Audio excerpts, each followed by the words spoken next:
Vamos lá, boa tarde para todos que estão aqui, né? Ainda vai chegar talvez gente aí. Então, a gente teve na semana passada a prática, né? Fizemos uma prática lá, e vamos dar continuidade à nossa teoria. Na teoria, a gente já chegou a falar até de fortalecimento, né? Não foi isso a última vez? E aí, até eu pedi para vocês pesquisarem sobre exercícios preventivos, que era o que eu ia mostrar na próxima aula prática, né? Que no caso vão ser semana que vem, dia 6, provavelmente. Deixa eu confirmar aqui, calendário de prova da gente.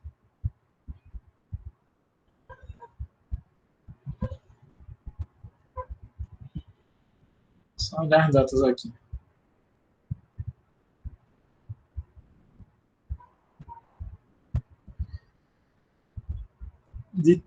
Na semana a partir do dia 13, né, que é a prova, seria a prova. No caso, a gente tem essa e a próxima. Aí a do dia 13 seria a prova, não é isso? Pelo menos pelo calendário acadêmico que eu tenho aqui, é isso. É isso, professor. Isso, então a gente tem essa semana e a próxima. Então hoje, falar mais um pouco de fortalecimento e de exercícios. E aí semana que vem a gente vai ter uma nova prática, que eu vou mostrar essa parte dos exercícios para vocês. E aí na outra a gente tem a nossa prova, certo? Ok? Isabelle, alguma posição das aulas que estão sendo remotas? Então, até o momento estamos assim, mas eu acho que está passando um questionário, né, um negócio para vocês responderem, passaram, acho que para os professores também, sobre o retorno, né? Aí pode ser que retorne agora esse mês de outubro. Eu acho que talvez até retorne com todo cuidado, não sei, né? Aí, claro, o retornar exige outra questão. Como que vai funcionar na sala de aula, o espaço entre os alunos, aquela coisa toda. Mas acho que até agora passar a primeira prova ainda não é tudo online, aí pode ser que retorne depois da primeira prova. E eu acho que para retornar eles vão ter mais cuidado aí, tipo, quantidade de pessoas na sala, tem que ver como é que vai ficar essa divisão, né, todo esse cuidado. Mas, assim, acredito que vai funcionar dessa forma, né, acredito que até a primeira prova, então a gente tem mais 2 semanas aí, né, 3 semanas contando a semana de prova, então, né, ainda remoto, e aí depois lá para o dia 20 e pouco, né, 20 de outubro, pode ser que ele retorne aí presencial. Vamos seguir para a nossa atividade aqui. Então, a gente começa a falar de fortalecimento, trazer aqui já alguns exemplos de exercício, principalmente exercícios pensando na prevenção. Né? Antes de eu mostrar isso, eu vou... Deixa eu adiantar aqui logo. É que travou aqui. A gente, né, viu algumas coisas de alongamento, amplitude de movimento, né? Estamos falando de fortalecimento até então. E aí, antes de eu mostrar a imagem dos exercícios, aqui, exatamente, mostrar para vocês. Eu queria mostrar para vocês que os exercícios em si, e principalmente quando a gente pensa na ideia de prevenção, eles têm bastante respaldo científico. Tem estudos mostrando, né, por que a gente faz esses exercícios. Aqui, por exemplo, alguns que eu vou estar mostrando aí, seguindo. Esse aqui, por exemplo, esse ano, 2020, fizeram um programa preventivo, né, num grupo, por acaso um grupo de esportistas, né, de voleibol, mas só para eu trazer a ideia do exercício, por isso que eu quis trazer esse também. E aí eles criaram um aplicativo, um programa, que orientava esse grupo quais exercícios específicos deveriam ser feitos, né? E um outro grupo não recebia esse exercício nenhum, somente o treinamento de voleibol normal. O que eles viram após isso, e foi pego né, informações para esse grupo, tanto... Não, Lúcia, fala comigo depois, Lúcia, que eu te organizo em relação às aulas, certo? Ok? Tá. E aí, eles pegaram informações desde prática da atividade, quanto às horas de treino, quanto às horas de jogo, características, né, de sexo masculino, feminino, altura, tudo, e aí eles viram ao final de tudo que o grupo que fez essa intervenção, esse programa de intervenção de exercício, ele durava 15 minutos, e 15 minutos eram divididos em 2 a 3 minutos de exercícios cardiovasculares, 2 a 3 minutos de exercício de estabilização, então, por exemplo, exercício de prancha para o tronco, prancha reta, prancha lateral, dentre outros. Depois, exercícios específicos para joelho, de 4 a 5 minutos, como agachamentos. Depois, exercícios para ombro, de 4 a 5 minutos específicos para rotação externa. E, ao final, exercícios para tornozelo, né, de duração de 2 a 3 minutos. Então, isso eles montam um programa durante 15 minutos, né, tinha um aplicativo para os indivíduos acompanharem, e após isso eles viram que esse grupo houve melhora. O outro grupo não recebeu exercício nenhum, fazia só o trabalho de costume. E aí, aqui, outra tabela mostrando justamente a comparação entre o grupo que fez a intervenção e o que não. É que na estatística final houve redução das lesões, né, e das alterações.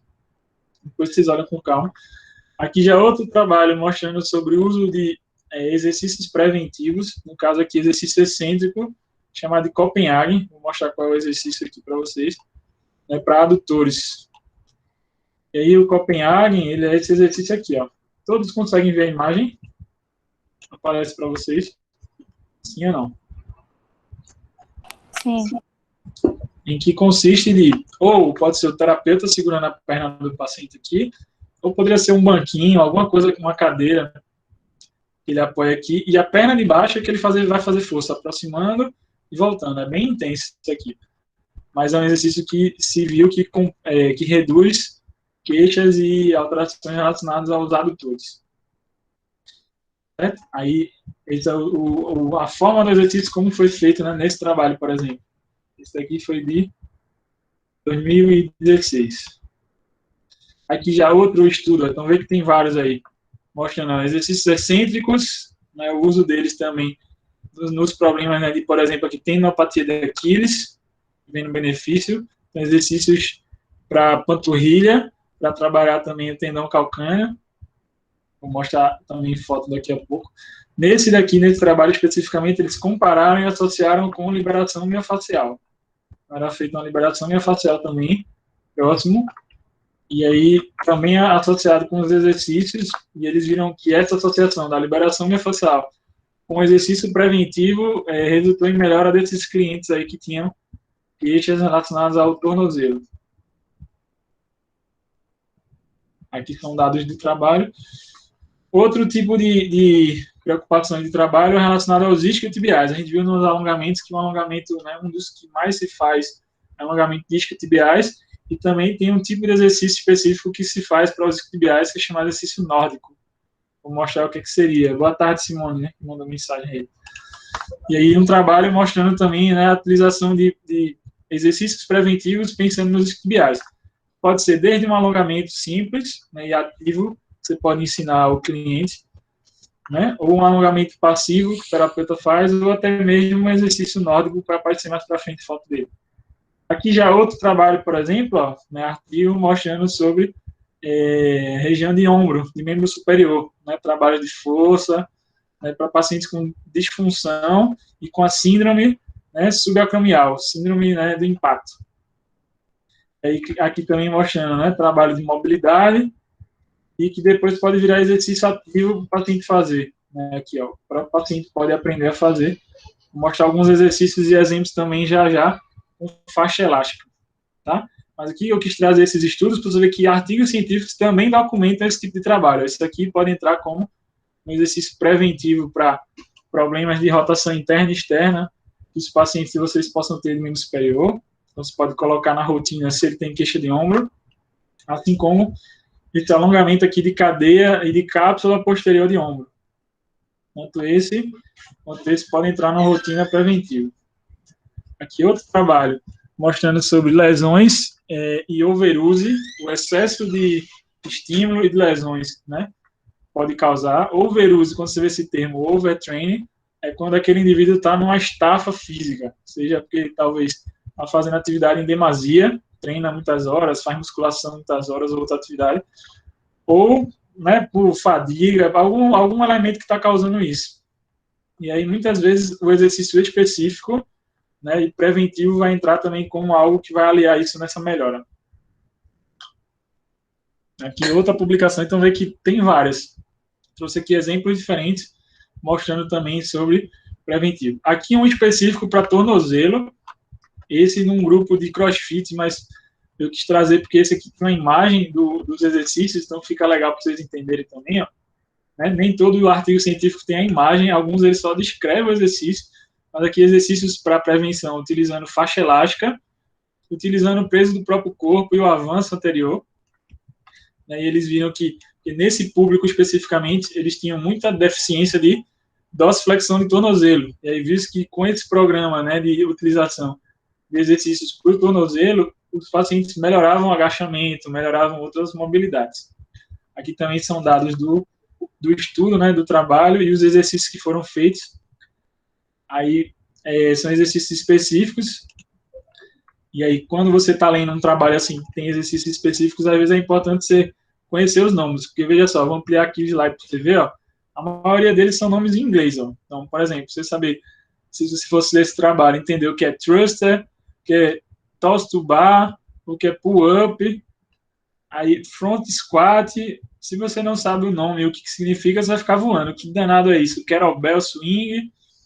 E aí, a partir do momento que você entende o que são esses movimentos, e aí você vai saber exatamente o que ele está querendo dizer. E a maioria desses movimentos aqui que estão descritos, todos eles ou muitos, só não esses push-ups, pull-ups, tem agachamento. Kettlebell tem agachamento, esse front squat tem agachamento, e vai precisar de uma boa mobilidade e força de tornozelo, os movimentos.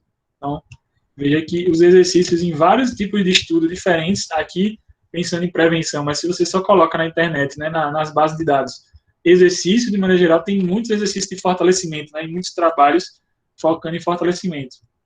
Aqui, falando do nórdico, tem um exercício esse aqui, ó, específico para prevenir lesões de isquiotibiais, posterior de coxa. Se viu que esse exercício, por si só, se é incluído na rotina de exercício dos pacientes de vocês, já tem trabalho científico mostrando que só esse exercício aqui, que está trabalhando de forma excêntrica os isquiotibiais, ou seja, está afastando a origem de seção dos isquios, já previne em 51%, ou seja, mais da metade das lesões de isquiotibiais. Só fazendo uso desse exercício na rotina de atendimento. Você ensinar o paciente a fazer isso. Seja para ele prender a perna no espaldar da academia, seja para alguém de casa ou para alguém, né, da clínica ou do consultório segurar para ele fazer, e isso já ajuda os isquiotibiais, como rotina de exercício. Ok, tudo bem isso aqui? Tranquilo, pessoal? Sim ou não? E aí, aqui agora, tudo bem, pessoal?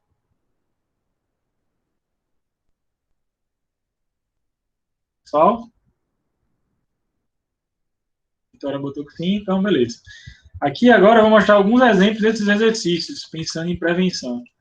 Né, e depois vamos para outra parte, né, outra temática aqui, relacionada também a exercício, né, que vai envolver a parte de joelho, principalmente.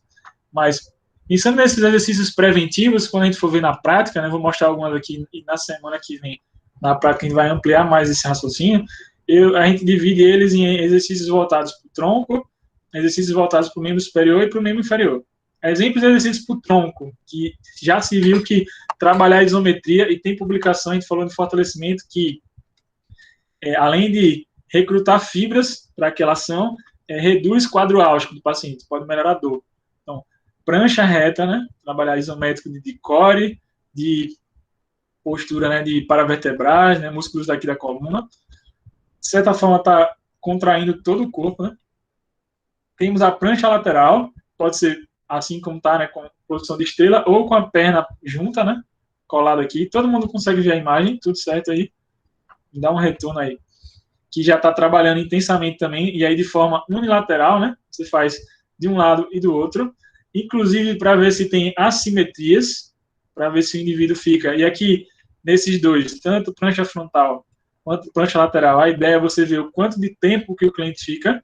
Vão ter pessoas na prática que, se a gente for fazer, no grupo que tem aqui de 20 pessoas até então, e se a gente fosse fazer, a pessoa consegue ficar, sei lá, 1 minuto, vai ter gente que fica, ou até mais. Tem gente que não vai ficar 30 segundos ou menos que isso, já não aguenta.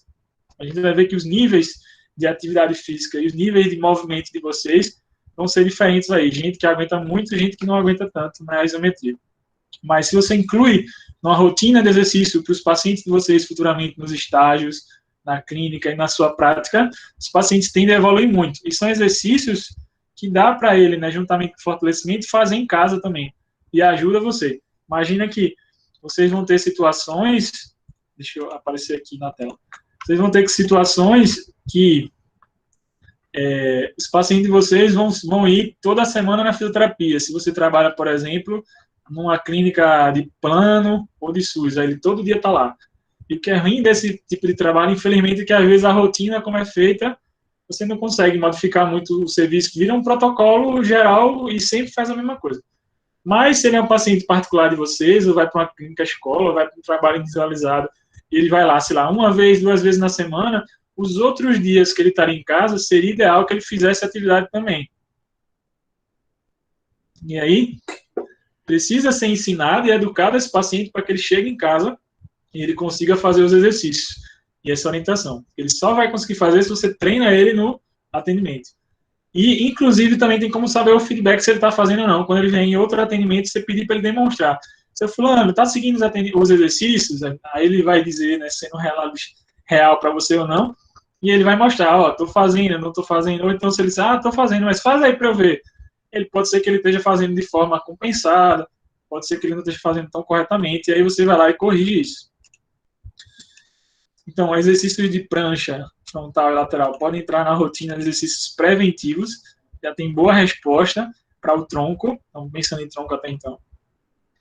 E aí a gente pode evoluir isso a partir, né? Aqui vão ter algumas fotos mostrando evoluções, e na prática eu vou também puxar outras evoluções depois. Então, por exemplo, pode ser uma prancha, em vez de ser com a perna reta, com os joelhos apoiados, e aí trabalha bastante intensamente aqui o abdômen. Numa progressão disso, dá para pedir para o paciente retirar uma das pernas, estender e a outra fica no chão, já é mais intenso. Numa progressão disso, na própria produção da prancha aqui, posso pedir para levantar uma das pernas ou um dos braços, que é como vem nas fotos depois. Ó, é levar uma das pernas. Aqui na foto acabou saindo com o quadril mais para cima, mas o ideal seria o quadril um pouquinho mais abaixo, e aí já era mais intenso, e aí mantém durante um tempo. Certo? Eu posso ir progredindo nas posições. Se eu quiser complicar mais um pouquinho, vamos ver isso na prática, o terapeuta também pode vir e fazer um contato, e aí esse contato e aplicar uma força, e pedir para o paciente fazer uma força oposta para fora, e você dá o comando, mantém, resiste, paciente, fulano, segura, força. Esse comando verbal, estímulo também é muito importante nos exercícios de fortalecimento, a gente vai ver, né, com equipamento e sem equipamento. E aí eu posso fazer também um trabalho de fortalecimento completo do corpo só com resistência manual também, é uma possibilidade.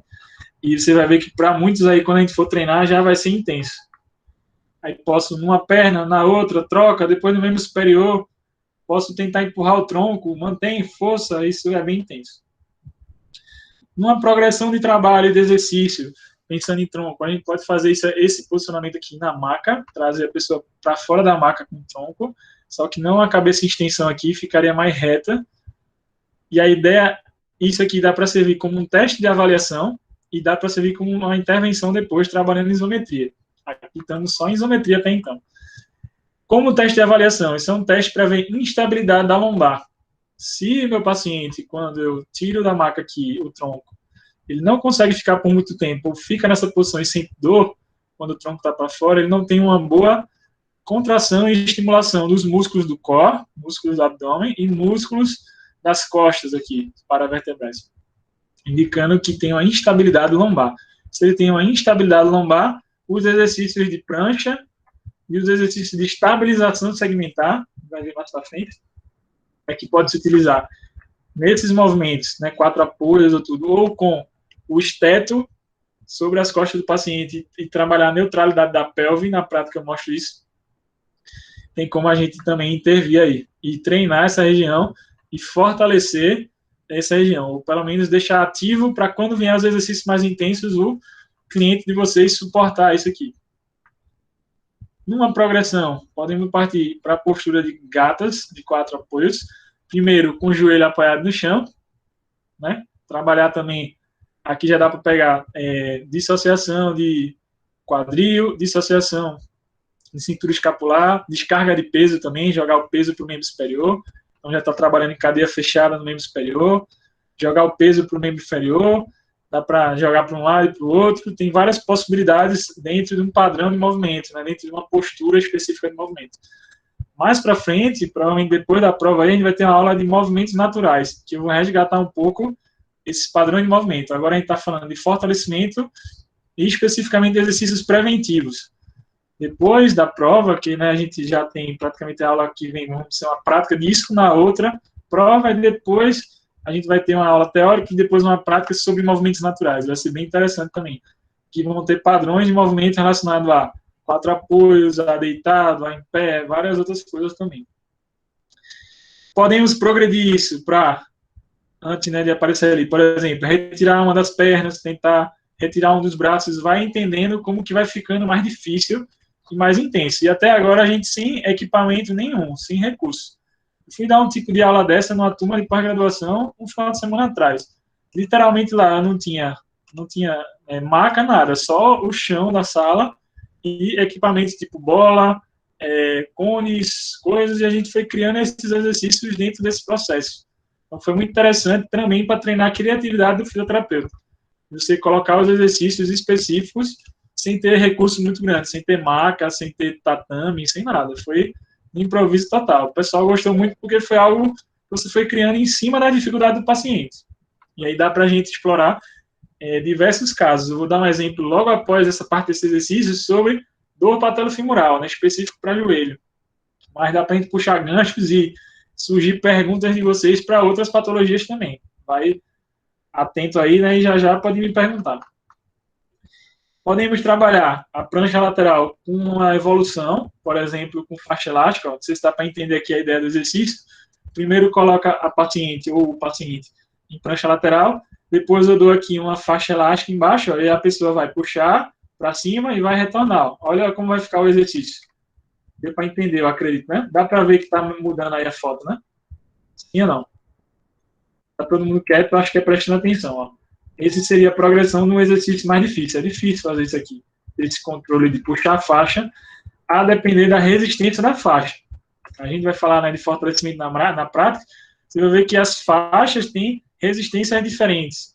E, dependendo do nosso cliente, eu tenho que ver qual a resistência que se adequa melhor para ele. Porque vão ter clientes que suportam uma faixa leve, vão ter clientes que já não suportam uma faixa maior. E quando você vai comprar esse tipo de equipamento para você, ou se tem na clínica, geralmente tem da faixa mais levinha para média e para mais forte, muito forte. E aí, claro, não adianta você pegar paciente idoso, que não tem um bom controle motor, que não tem muita força, aí você dá a faixa mais forte para ele, não vai dar certo. Ou você pegar um atleta para atender, ou você pegar um adulto jovem condicionado, e você dá uma faixa muito levinha para ele, também vai ser mamata. E aí você tem que ter esse feeling terapêutico, isso vem com a experiência de vocês, com a prática, para saber o momento de dificultar mais. Ah, tá muito tranquilo agora, tá muito fácil, vamos progredir. Existe, falando de força, a gente já citou na outra aula, como você medir força através de repetição máxima, né, 1 RM, ou do dinamômetro, e aqui a progressão do exercício vai muito no feeling também. Você sentir quando aquele exercício está muito fácil, o paciente está com bom controle, aí já está na hora de evoluir. Então já está na hora de, por exemplo, retirar uma das pernas, elevar, ou usar uma faixa, como foi agora o exemplo aqui, e assim a gente vai progredindo. Então a ideia do exercício terapêutico, ele não é para ser difícil. E você vai ver, quando a gente for falar na aula de fortalecimento, que eu tenho diversas possibilidades. E no mesmo segmento eu posso trabalhar. Se eu não estivesse trabalhando assim, por exemplo, dessa forma, esses padrões, se eu fosse trabalhar só força geral, então imagina com trabando aqui, a faixa, paciente em pé, essa faixa amarrada no espaldar, na madeirinha lá da academia, da clínica, e o paciente puxasse, por exemplo, para frente, fazendo flexão, para trás, extensão, para dentro e para fora, né? Abdução, adução, rotação interna e externa, e dependendo fazer movimento circular. Eu estou trabalhando em todos os padrões de movimento aí que o ombro permite. Então, a gente pode, pensando em fortalecimento, trabalhar o segmento isolado em cada posição. Então, X repetições de fortalecimento para flexão, X repetições para extensão, X para abdução, adução. E a gente pode fazer, como aqui está na ideia, colocando função. Que aqui eu estou trabalhando, por exemplo, ó, movimento do membro superior, mas estou associando com rotação do tronco. Né? E aí, se é um cliente que tem limitação no ombro, mas também tem rotação do tronco limitada, eu posso melhorar essa mobilidade do tronco também. E quando você pensa em fortalecimento, sempre pense nos princípios e conceitos do seguinte. Primeiro, eu preciso de estabilidade, e essa estabilidade a gente vai conseguir com isometria, com as pranchas, para depois ir para a mobilidade e para um fortalecimento mais ativo e em cadeia aberta. Então, sempre é muito interessante você começar com seus clientes com exercícios de fortalecimento de cadeia fechada, isométricos, depois evoluindo para os isotônicos, então aí você vai usar de excêntrico e concêntrico, né, com cadeia aberta, aí você vai explorando outros universos. Tudo bem até agora, pessoal? Sim ou não? Então, esses pequenos conceitos que a gente já vai dizendo para você, tem que estar bem na sua cabeça. Feito, a gente falou de alongamento, quais são os tipos de alongamento, como que você ganha amplitude de movimento e como que você vai fortalecer. Quem entende que eu poderia fazer um atendimento com a paciente assim e usar uma sessão inteira só com padrão de movimento de 4 apoios, só com padrão de movimento deitado, só com padrão de movimento em pé e variando os exercícios. Ou fazer um grupo deitado, um grupo 4 apoios, um grupo de exercícios em pé, sentado, e assim você vai criando. Então, fica uma coisa ilimitada as possibilidades de exercício. Claro, você vai focar para o histórico do teu cliente, para isso você tem que lembrar da avaliação, saber o que ele tem de disfunções para poder entrar com exercício específico. E aí esse fortalecimento vai ser efetivo. Lembra que quando a gente fala de fortalecimento, o fortalecimento do exercício de força, que é uma das principais ferramentas que a gente tem na fisioterapia, ele pode ser o melhor remédio se for feito na dosagem correta. E também pode ser o pior remédio se for feito de maneira exacerbada.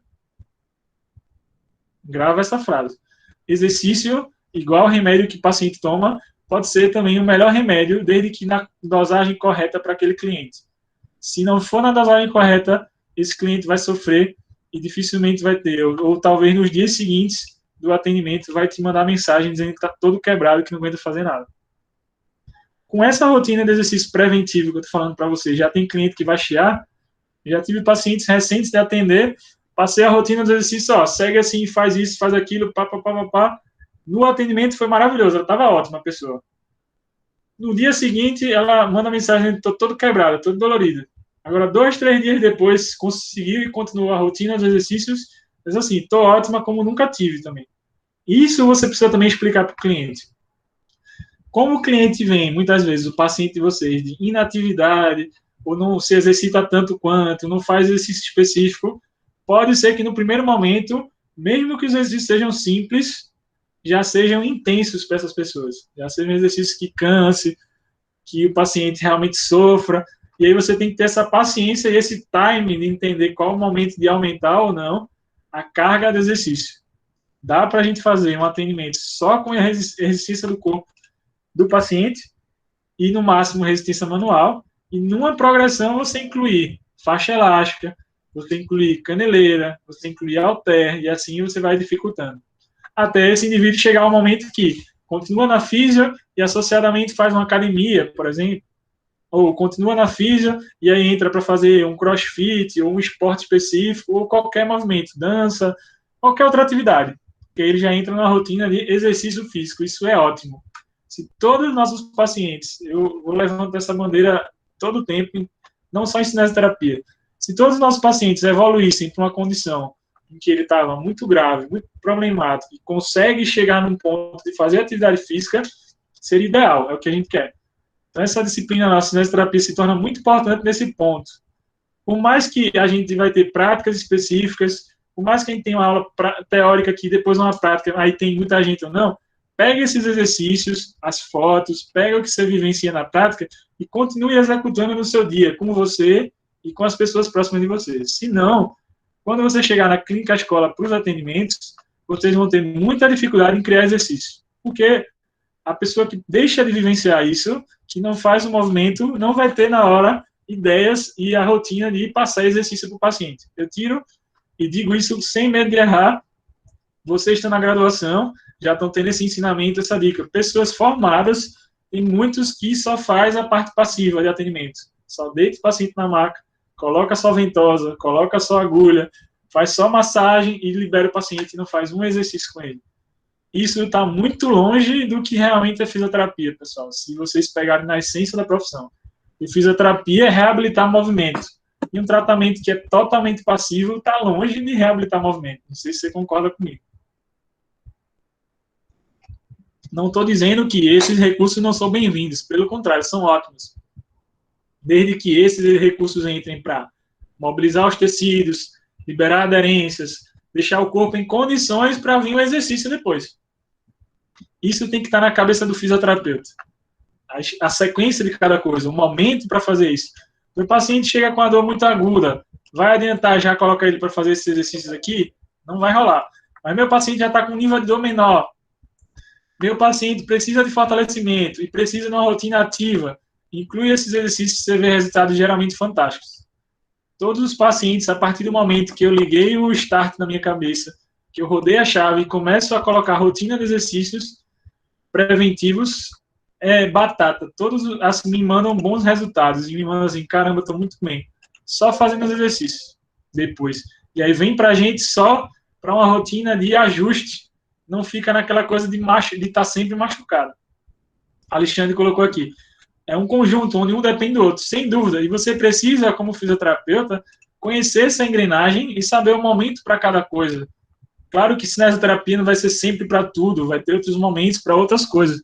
Mas se você entende o momento para cada coisa, agora você está pensando e está raciocinando o teu paciente. Certo?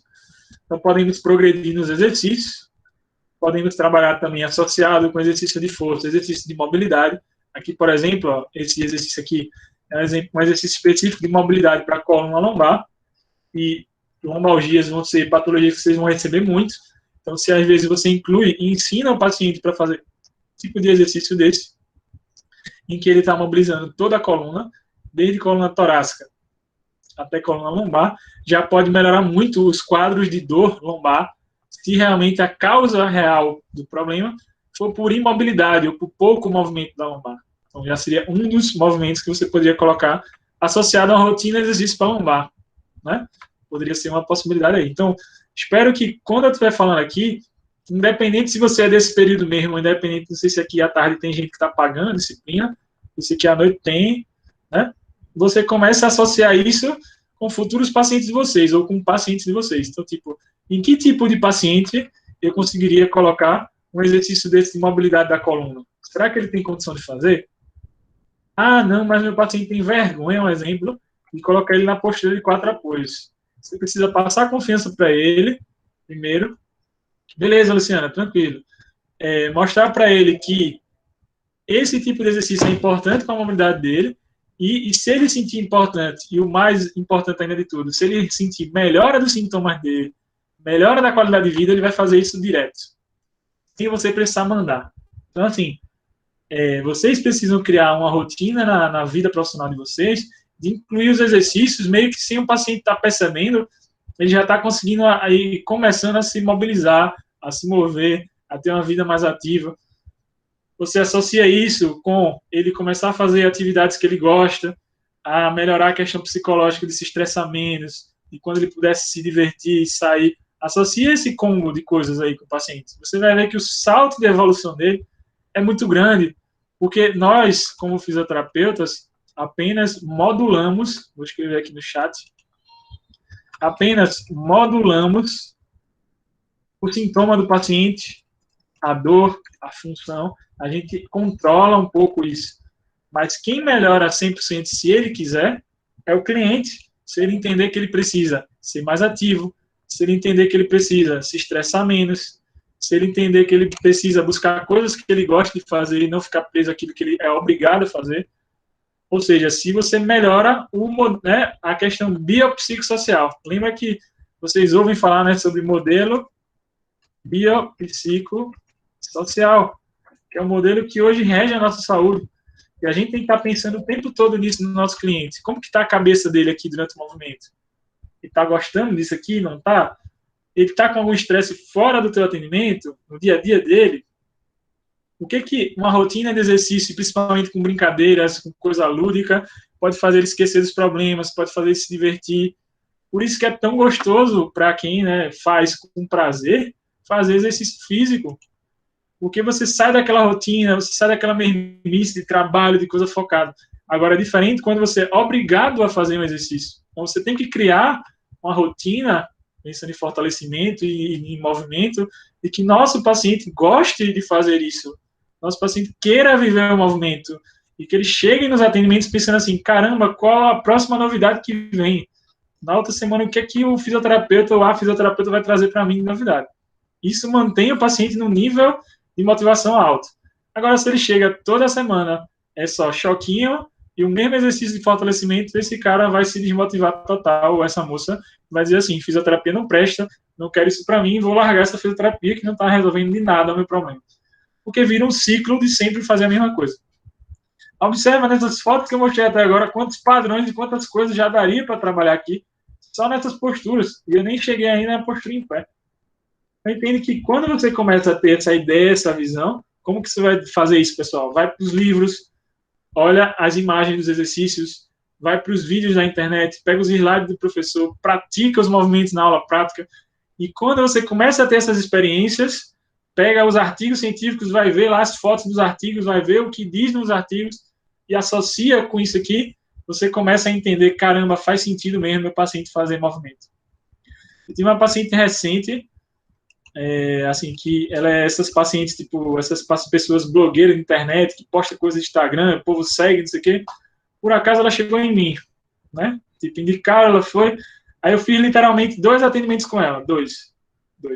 Um atendimento foi um teleatendimento, nessa época da pandemia, ou seja, ela na casa dela, ela minha, e apenas o primeiro atendimento ela estava com um nível de dor muito grande, tornozelo, quadril, ombro, um bocado de coisa, lombar. Orientei simplesmente para fazer exercícios, como eu estou mostrando alguns aqui para vocês, cinesioterapia. Do primeiro para o segundo atendimento, ela praticamente só foi com uma leve dor no tornozelo, o resto do corpo já não doía mais nada e estava ótimo. Tanto é que já tinha voltado a caminhar, já estava pensando em começar a correr, na esteira e depois em grupo de corrida.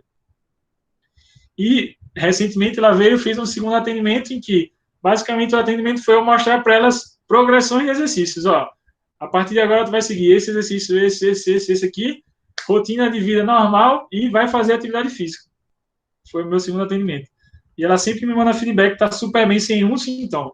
Se existem clientes nossos que entram nesse esquema e conseguem fazer do exercício o seu remédio e não tem dor mais, ou reduz muito a condição de dor, por que todos os outros pacientes também não podem entrar nisso? A gente também precisa, como profissional de saúde, vocês futuros profissionais, reeducar nosso cliente na importância dele achar que precisa fazer o exercício. Porque senão ele só vai querer tratamento passivo.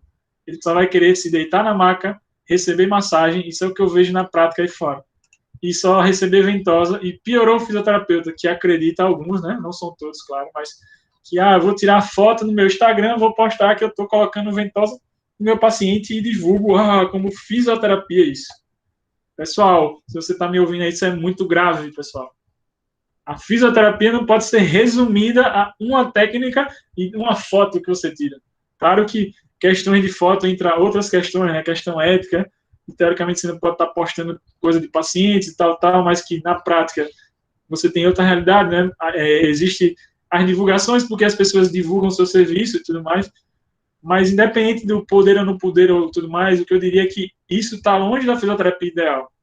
Porque se todo paciente tivesse na sua rotina os exercícios, seguisse o fortalecimento na sua casa, mandasse o feedback para o terapeuta e você só fizesse o refinamento disso, só ajustasse os exercícios, a gente está trabalhando com prevenção, que é o que a gente sonha, né, quando se fala de SUS, que é o que a gente sonha quando se fala de saúde, e trabalharia menos com reabilitação. Imagina uma realidade sua futura, você trabalhar 100% ou com 90% ou mais possível só de prevenção. É muito tranquilo, pessoal. Você ensina os exercícios, dá a tarefinha de casa do paciente e manda ele embora. Seria o ideal. Na realidade, o que é quem tem, infelizmente, o oposto. Os pacientes só vêm atrás da gente quando estão nas últimas, quando não aguenta nada. Imagina você chegar e querer propor um exercício para ele. Vamos lá, pode falar. Na China, meu irmão teve lá recentemente, Certo. ele é acupunturista também, fisioterapeuta. Sim. Ele Como é o falou nome para do mim que irmão? lá é Caio Oliveira. Certo. Ele tem clínicas aqui em Pernambuco. Aham. Ele falou para mim que recentemente lá não é só tratamento, é prevenção também. Com Eles certeza. focam mais nisso, em prevenção, do que em tratamento em si. Perfeito. É a forma como a gente vê a saúde. Lá nessa região, né, China, Japão, para aquele lado oriental, a galera tem outra cultura de vida. Veja os idosos daquela região. Os idosos daquela região estão fazendo Kung Fu na praça, estão fazendo Tai Chi Chuan, exercício com 100 anos, 80 anos, 90. Nossos idosos daqui, como é que eles estão? Ou eles estão no hospital, Jogando ou eles estão dominó. numa cama, ou jogando dominó. Qualquer tipo de atividade, menos atividade física, ou pouca atividade física, comparado ao potencial que poderia ser. Isso já mostra uma questão cultural, nossa. Já mostra uma Como que se... deficiência, né? Aqui Totalmente, no Brasil. totalmente. E como que a gente muda essa cultura? Depende da gente também, profissional de saúde, começar a plantar essa sementinha nos próprios clientes. Só que para a gente poder mudar isso, a gente também precisa mudar nosso comportamento. Quer ver só? Só perguntar para vocês aqui que estão. A Isabela complementou igualzinho que a doutora falou. Foco em prevenção, alimentação. É o que a gente pensa de saúde, mas vamos lá. Quem aqui come saudável 100% do grupo que está aqui, ó, 24 pessoas? Talvez ninguém ou muito pouco alguém coma 100% saudável. muito difícil, professor. Então, concorda comigo, mas eu estou querendo dizer assim, só para você ver. E quem aqui segue rotina de exercício, faz exercício de vocês, ou que faz exercício pensando em prevenção? Também é muito pouco percentual. Talvez aqui alguém treine, alguém aqui do grupo faz academia, exercício, pilates, lá alguma coisa? Talvez alguém. Eu faço.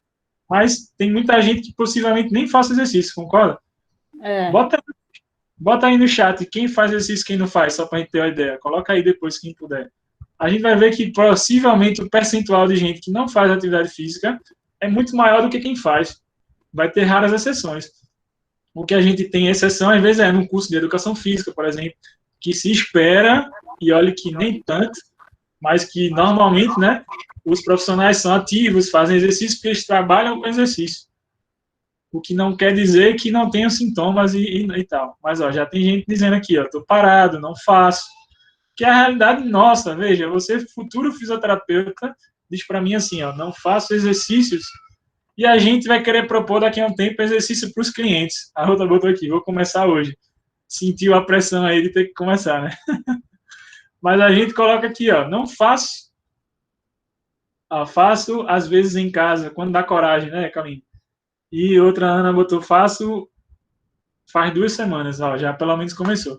Então, assim, essa mudança tem que começar a partir de vocês e a partir de vocês transmitir para os clientes de vocês, para virar uma bola de neve, para virar um trabalho de formiguinha, isso aí levar saúde para a população. Da mesma forma como a educação física precisa fazer isso, e as profissões de saúde, se juntar com a alimentação, né, com a parte de nutrição, entender como que pode melhorar a alimentação dessa população, aí a gente tem qualidade de vida. Mesmo assim, com essas dificuldades, veja que nossa população está tendo mais idosos, não estão morrendo tanto quanto antigamente se tinha, está tendo, entre aspas, uma melhor qualidade de vida, porque já tem pessoas que estão começando a pensar nisso, a chegar na velhice com mais qualidade, a começar a buscar exercício. Mas nós que somos os futuros profissionais, ou vocês que são os futuros profissionais, precisam levar esse exemplo para os pacientes de vocês. Para você levar esses exemplos para os pacientes de vocês, o que é que vocês precisam? Precisam vivenciar o exercício também. Vitória botou que faz academia e cross. Aí, é o exemplo aí, tá vendo? A ser seguido. Que não é a realidade da maioria. A maioria não faz. E aí, como que a gente quer cobrar do cliente que ele faça exercício, sendo que nossa cultura não é de fazer, e ele ainda tem uma visão, nem todo mundo tem, né? Já tá muito melhor. Mas uma visão deturpada de que fisioterapia é massagem, que o cara vai para lá deitar e receber massagem e só dormir. Isso é uma parte do tratamento, e se for necessário, pessoal. Tem que ficar bem claro isso para o cliente. Senão ele pensa que ele está te pagando, futuramente, quando vocês falam lá, ele vai deitar lá e não faz mais nada, e você que faz tudo. Cadê a responsabilidade do paciente na melhora? Cadê a questão da ativa e de autogestão do paciente na melhora da dor dele? E da saúde dele? Então, não tenha medo, nem vergonha, nem nada, e colocar ele também para fazer exercício, dizendo para ele, deixando bem claro, ó, se você não segue a rotina de exercício como eu vou orientar para você, você não vai melhorar. E a responsabilidade também é sua. Certo, pessoal? Porque senão, o que é que vai acontecer? Antes de eu comentar aqui, Stephanie botou um comentário. Ele vai jogar só a responsabilidade para você, e ele vai achar assim, que se não deu certo, a fisioterapia que não dá jeito, que não presta, e não que ele contribui para isso. Nossa participação no todo da saúde do paciente vai ser 20% a 30% só. Todo o restante é ele, se ele quiser melhorar. E isso a gente tem que colocar na cabeça do paciente, senão não vai ter melhora. Stephanie colocou aqui, caminhada, mas sinto muita dor abaixo do pé, fácil plantar, panturrilha, por que será? Já faz 3 semanas que inicio. Na aula prática, se você for, Stephanie, tem como ver isso aí. Vou mostrar alguns exercícios e vamos ver se muda. Veja só, eu não sei se eu estiver errada. Do exercício físico, ele auxilia também nos neurotransmissores. Então, vamos supor, você tem um paciente idoso. Qual a tendência do paciente idoso hoje em dia? Geralmente, como são depressivos, né? Porque, lá, está em casa, está muito em casa, não sai, não sei o quê. Então, quer dizer, que o exercício físico, ele não só vai auxiliar o bem-estar físico, como mental, né? Perfeito. Vai dar, sim, bem-estar mental, porque vai liberar os neurotransmissores e os elementos de bem-estar, como você falou bem aí, Isabel. Isso, então é tudo junto, né? Pode falar, isso, exatamente. É perfeito sua colocação. Além de outras questões, por exemplo, os idosos, vamos lá, começou a fazer um exercício, ele estava depressivo. Vão ter outros idosos próximos, então já gera uma interação social. Isso é uma coisa muito boa para melhora de quadro depressivo, que geralmente o depressivo está isolado, sozinho. Quando ele se socializa, principalmente com pessoas da mesma idade, que ele interage com as pessoas da mesma idade, isso já muda a sensação de bem-estar dele, fora o benefício da própria atividade. Então, tem muito mais a ganhar na atividade do que não fazer. Luciana colocou aqui, mesma coisa é você ir para um nutricionista que seja obeso. Qual a credibilidade ele vai passar? E pode ser que tenha alguém acima do peso nutricionista? Vai ter, pessoal. E aí, como é que faz? A mesma coisa se para um personal, o personal também não está com uma boa forma. Você vai dizer assim, caramba, né? Se for magrinho, você até deixa passar. Não, beleza. Mas se for um personal gordinho, né, muito forte de musculatura definida, tudo bem. Mas se é um gordinho, o cara, você já olha meio assim, rapaz, esse cara vai passar exercício para mim. A gente tem um pouco de criar esse preconceito também. Mas é importante essa mudança de comportamento. Como que a gente melhora? Ou como que a gente adequa esse modelo biopsicossocial? Mudança de comportamento. Não é fácil. Não é fácil você pegar o paciente totalmente sedentário e dizer assim, vamos colocar uma rotina de exercício para você vai melhorar. Mas a gente tem que ser sincero para o cliente e trazer para ele assim, olha, veja bem, o que é que faz o indivíduo ter saúde? É a realidade, infelizmente, Luciano. O que é que o indivíduo precisa para ter saúde? Prática de atividade física, boa alimentação, bom sono, menos estresse possível, se sentir feliz. Tudo isso junto faz o indivíduo ter saúde. Nossos clientes têm isso aqui, a grande maioria das vezes tem uma coisa ou outra, ou nem tem nenhuma dessas coisas que eu citei. Não come bem, não dorme bem, se estressa muito, não faz atividade física e não está feliz. Vê que coisa. Como que não vai ter problema? Certo? Então a gente tem que pensar sobre isso. Seguindo a nossa questão de exercício, aí, a gente pode progredir, né? Com a postura, como a gente estava, de 4 apoios, para simular aí um movimento de engatinhar, mas engatinhar, eu vou mostrar para vocês de 2 formas. Tem como fazer um movimento mais em bloco, a ideia da foto aqui, e tem como fazer um movimento mais simulando engatinhar mesmo. E aí vão ser 2 objetivos diferentes. Quando você faz o engatinhar livre, você está trabalhando mobilidade. Quando você faz o movimento em bloco, você está trabalhando um padrão de movimento preventivo. São coisas diferentes. Vou explicar na prática isso. Então, trabalhar esse caminhar, com essa marcha, né, engatinhando. A Luciana colocou, a concorrência é grande, o mercado é competitivo. Tá, gostei da sua fala, vou fazer uma explanação disso aqui junto, antes de a gente seguir nos exercícios, mas você falou, a concorrência é grande. Na verdade, pessoal, vocês vão ver daqui a um tempo que a concorrência depende exclusivamente só de você. Se você for bom no que você faz, se você entende o que está acontecendo, se você explica as coisas para o paciente, por mais que tenha 200 milhões de fisioterapeutas aí formados, e todo semestre se formam mais não sei quantos, você sempre vai ter espaço no mercado. Pode ficar tranquilo disso. Aonde você morar, seja Olinda, Paulista, Recife, Jaboatão, vai ter gente para você, meu amigo. Que para mim, por exemplo, graças a Deus não falta cliente, vez ou outra, sempre tem. E aí, claro, você conseguindo fazer um bom atendimento, aí, graças a Deus, eu sempre atendi por indicação. Meus primeiros pacientes foram indicando outros e virou uma sequência, até hoje é por indicação. E além de tudo isso, se especializar, como a amiga colocou aqui, e se divulgar também. A questão do marketing é importante também, para saber que você é um profissional que faz aquele determinado serviço. Então, o conjunto de informações que você precisa ter na sua graduação, ou precisa entender que acontece. Só que a gente escuta muito sobre especialização, sobre a parte técnica, e se prepara pouco em relação a marketing, a divulgação, a administração de empresa, a coisa desse tipo.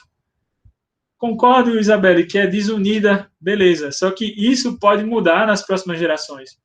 Se vocês das próximas gerações, vocês que vêm como graduandos, que, no geral, por mais que está caminhando a passo devagar, mas eu já vejo, de certa forma, por dar aula em vários lugares, uma mudança, pelo menos na vontade, no pensar de muita gente, já dá para talvez ter um pouco de esperança que as novas gerações já sejam um pouco menos desunidas.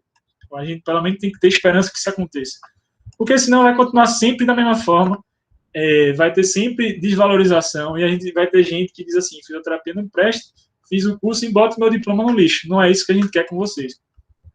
A gente quer com vocês, pelo contrário, o que a Luciana escreveu aqui, fazer com excelência, que vocês sejam excelentes no que vocês fazem, e que isso transborde para os clientes e transborde para a profissão. Isso é bom não para vocês só, para todo mundo. Imagina se todo mundo tivesse resultados maravilhosos nos atendimentos. Todo mundo. Veja só como que seria bom para a profissão fisioterapia. Concorda? Agora, para a gente ter bons resultados, para a gente ter resultados maravilhosos, o que é que a gente precisa fazer? Veja se vocês entendem onde eu quero chegar. Para a gente ter essa excelência que vocês estão dizendo, a gente precisa fazer o quê, pessoal? Isabelle definiu a palavra, estudo, conhecimento, e pegar esse estudo e conhecimento e integrar na prática. Essa é a questão. E não querer inventar coisa mirabolante. Você vai ver assim, as promessas aí fora são imensas, de cursos, de método fantástico, de coisa disso e daquilo, com que o pessoal fala e brinca que são os gurus da fisioterapia, que vão estar lá cantando você, venha fazer método tal, venha fazer método tal. Tem muito método que são bons, sim, sem dúvida, mas o que você precisa segmentar na graduação para sair bem é a base, pessoal. Qual que é a base? Movimento. Se você sai da graduação entendendo o que é o movimento muscular, articular, como que a mecânica acontece e como eu utilizo isso na prática, você já sai na frente de muita gente, pode ter certeza que eu estou falando. Não estou exagerando uma vírgula. E você vai ver resultado nos clientes, com muito trabalho. Eu falo isso direto quando for postar alguma coisa. A gente não consegue sucesso sem ralação, só vem com ralação. Esse sucesso que é muito rápido também cai muito rápido, pessoal. E não segmenta. Assim precisa ser sua profissão, segmentar. Precisa firmar esse conhecimento. Como? Estudando, como vocês falaram, e colocar nos pacientes na prática, aplicar, testar, ver o que deu certo, ver o que deu errado, ver o que funcionou, o que não funcionou, para estar sempre evoluindo. Abrir a cabeça e a mente para coisas novas, para estar evoluindo. Então, podemos trabalhar padrão de marcha, do engatinhar. Depois, podemos evoluir para retirar um membro superior e trabalhar essa isometria, ou ficar repetindo, bota a mão no chão, retira, bota, retira. Vai pensando nas possibilidades.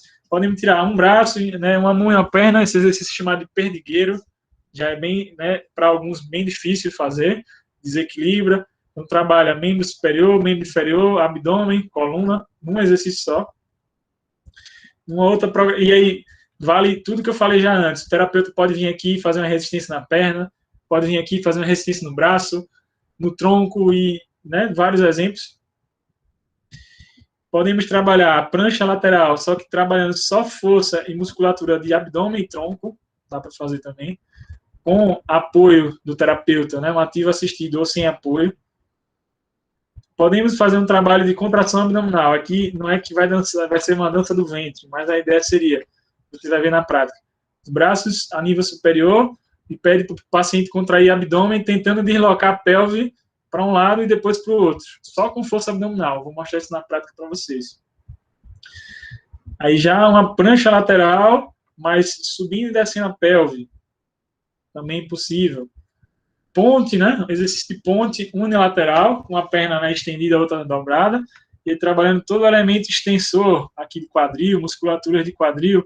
Você pode associar, por exemplo, com aquela mobilidade de coluna, né? Pode ser um exercício aí para seus pacientes que têm lombalgia, que têm dor na região lombar, né, lá embaixo. Vai pensando aí nas possibilidades. Vocês podem usar alguns desses como avaliação, inclusive, e como exercício depois. Pode falar. Esse exercício pode ser feito com auxílio da bola suíça também? Pode. Numa progressão, Shirley, você poderia, em vez de estar na cadeira, como está ali, que a cadeira vai ser um elemento estável, né? Estável, firme. Você pode, numa progressão, colocar a bola, que aí vai ser instável, vai, né, balançar, e você pedir para o paciente fazer o movimento, subir e descer. Claro, numa progressão. Você não vai pegar alguém que nunca fez, dizer assim, ó, vamos botar uma bola suíça aqui e agora faz isso. O cara vai cair, vai machucar, né? A moça vai machucar. Aí você pode começar, em vez de estar com a perna sobre uma cadeira ou sobre um step, poderia estar com a perna apoiada no chão, ou as duas apoiadas, e faz só uma ponte simples. Depois, na progressão, retira uma das pernas, depois coloca a cadeira, daqui a pouco bota uma bola, e assim a gente está falando de progressão de exercício. Ok, pessoal? E Shirley que perguntou, tudo bem? Sim ou não?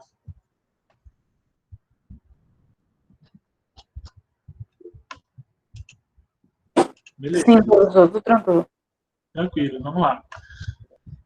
Podemos também usar esse tipo de movimento. Com a cadeira fica muito alto, mas você poderia usar um stepzinho, né? Um degrau. Pedir para o paciente fazer um agachamento unipodal, e aí isso dá para utilizar como avaliação desse membro inferior que está agachando, e também pode usar como exercício depois. Por exemplo, você pode trabalhar a isometria, pedir para o paciente descer e ficar com esse joelho flexionado e trabalhar a contração, né, de quadríceps, isco, mantém, força, força, força, agora sobe devagar, desce devagar, vai freando o movimento e comando verbal. E pode evoluir para repetições, pedir para o cliente subir e descer, já é um trabalho bem intenso. E olha que não está com carga nenhuma ainda de peso, só peso corporal. Mas se você fizer repetições assim, numa perna e na outra, já é bem puxado, bem intenso. Então, claro, você tem que começar a pensar na sua cabeça aí, quando você for pensar nos clientes de vocês ou nas práticas que a gente vai fazer, para qual tipo de pessoa vai servir isso aqui, né? Tem pacientes que não vai adiantar fazer isso aqui, que o cara tem muita dor, ou que a pessoa não consegue nem subir na cadeira, então faz embaixo, faz sem a cadeira, por exemplo. Certo? Tudo bem até agora?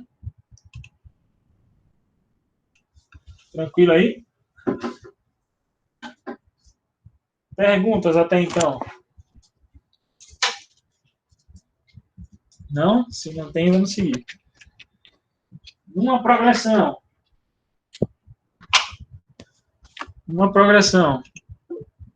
a gente pode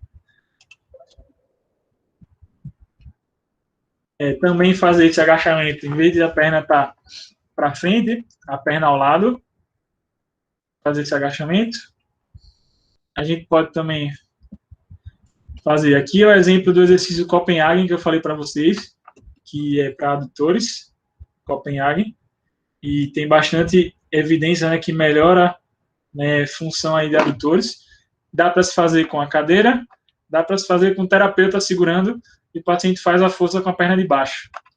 Esse já é um exercício bem intenso para adutores. Então, assim, se você vai trabalhar e pensa em trabalhar o adutor do paciente, minha dica é, não comece logo pelo Copenhagen. Comece só com, bota uma bola no meio, pede para o paciente apertar, ou fazem algum movimento, repetições, trazendo a perna para dentro e para fora, né, com um pezinho ou com outra coisa, até chegar nesse. Esse aqui já exige um pouco mais.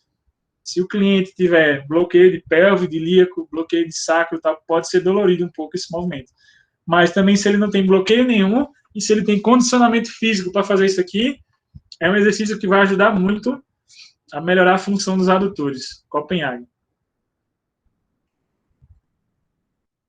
Existe também como você trabalhar exercício de salto. Vamos botar o paciente para saltar, controlar essa subida do salto e a descida. Vou botar de novo o videozinho.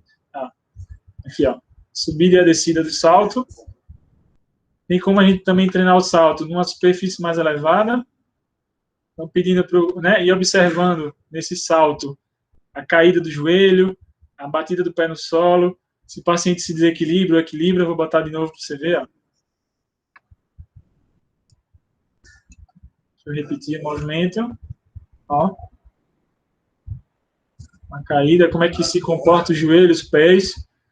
Podemos treinar também associado com os exercícios de força.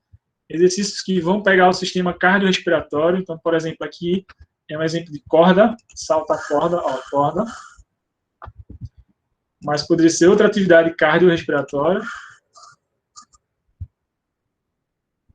Podemos trabalhar também gesto específico, aqui um movimento de avanço anterior, ó. Retorno. Veja que esses movimentos preventivos, todos em bloco. Quando a gente falar de movimentos naturais lá na frente, já vou colocar movimentos menos em bloco. Vai ser em outras aulas para frente. O terapeuta também pode dar um empurrãozinho aqui, ó. Ó, o paciente está fazendo o movimento e agora o terapeuta dá um suporte lá. Ou empurra mesmo, para desequilibrar o cliente. Porque os desequilíbrios, né, quando você estimula, vai gerar equilíbrio. Podemos trabalhar especificamente fortalecimento e recrutamento de musculatura periescapular, pensando em disfunções de ombro. Olha isso aqui. Ó, olha esse trabalho de movimento. Para cima, para baixo. Estou dando comando verbal toda hora no movimento. Não sei se está dando para ouvir no vídeo, mas o tempo todo eu dou estímulo. Ó, levanta esse ombro aqui, essa escápula, baixa a outra, levanta, baixa. Que a tendência do paciente é compensar com o pescoço, fazer força aqui no trapézio. Aqui agora trabalhando a adução e a abdução de escápulas, ó, fechando e abrindo, minha mão no centro, pedindo o paciente apertar. E esses pequenos exercícios, se o paciente faz diariamente ou frequentemente na semana, isso ajuda muito a reforçar e fortalecer a musculatura periescapular, consequentemente ajudando a disfunções de ombro. Aqui já é um trabalho mais intenso, preventivo. Olha esse movimento aqui. Joga o peso para aquela perna e associa com rotação. Olha isso. Isso aí que já é num nível mais hard, né? Você já coloca o paciente para fazer algo mais, né, que exige de equilíbrio, força, descarga de peso e várias outras coisas, ó. Olha o movimento. Joga o peso para aquela perna, trabalha a rotação. Isso aqui já é intenso. Talvez vai ter pessoas que só de tirar e rodar um pouquinho de nada já está sendo forte. Imagina rodar mesmo. Numa progressão também, podemos fazer os fortalecimentos do membro inferior com as faixas, né, com os mini bands ou terabands, por exemplo. Ó. Aqui fortalecendo musculatura de quadril, pensando em disfunções de joelho, tornozelo e pé, ou do próprio quadril.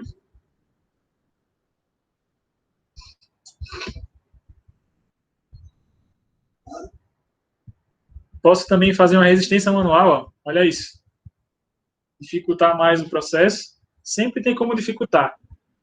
Eu vou brincar aqui agora, essa é a hora que o terapeuta se diverte, né? Quando o cara chega aqui e complica para o paciente. Ó, olha mais uma vez. Aí o cliente ou vai ser seu eterno amigo, ou vai lhe odiar porque você botou para dificultar nele, né? Colocou coisa difícil. Mas ó, eu posso vir e fazer uma resistência manual, ó. E aí, ó, olha como fica mais difícil. Eu estou empurrando mesmo aí a perna, pedindo para ela resistir. Já não é tão confortável, né? Para o cliente. Podemos fazer esse exercício também para quadril, exercício de concha. Veja que o movimento ele é controlado, ó. Sobe devagar, sobe rápido, desce devagar.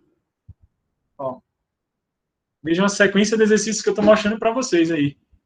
E, claro, aqui é só uma ideia, dá para se fazer vários outros. Mas como é interessante observar, né, como a gente pode isolar. Para panturrilha, vê que é um exercício parecido com o que tinha no artigo científico lá que a gente viu. Ó. Sobe nos dois pés, ó, fica de ponta de pé, desce controlando a descida. Isso trabalha muito bem para quem tem tendinopatia de Aquiles, problema de tendão. Esse exercício aqui é muito bom. Você controla esse movimento na ida e na volta. Estimula o paciente a subir devagar, descer devagar.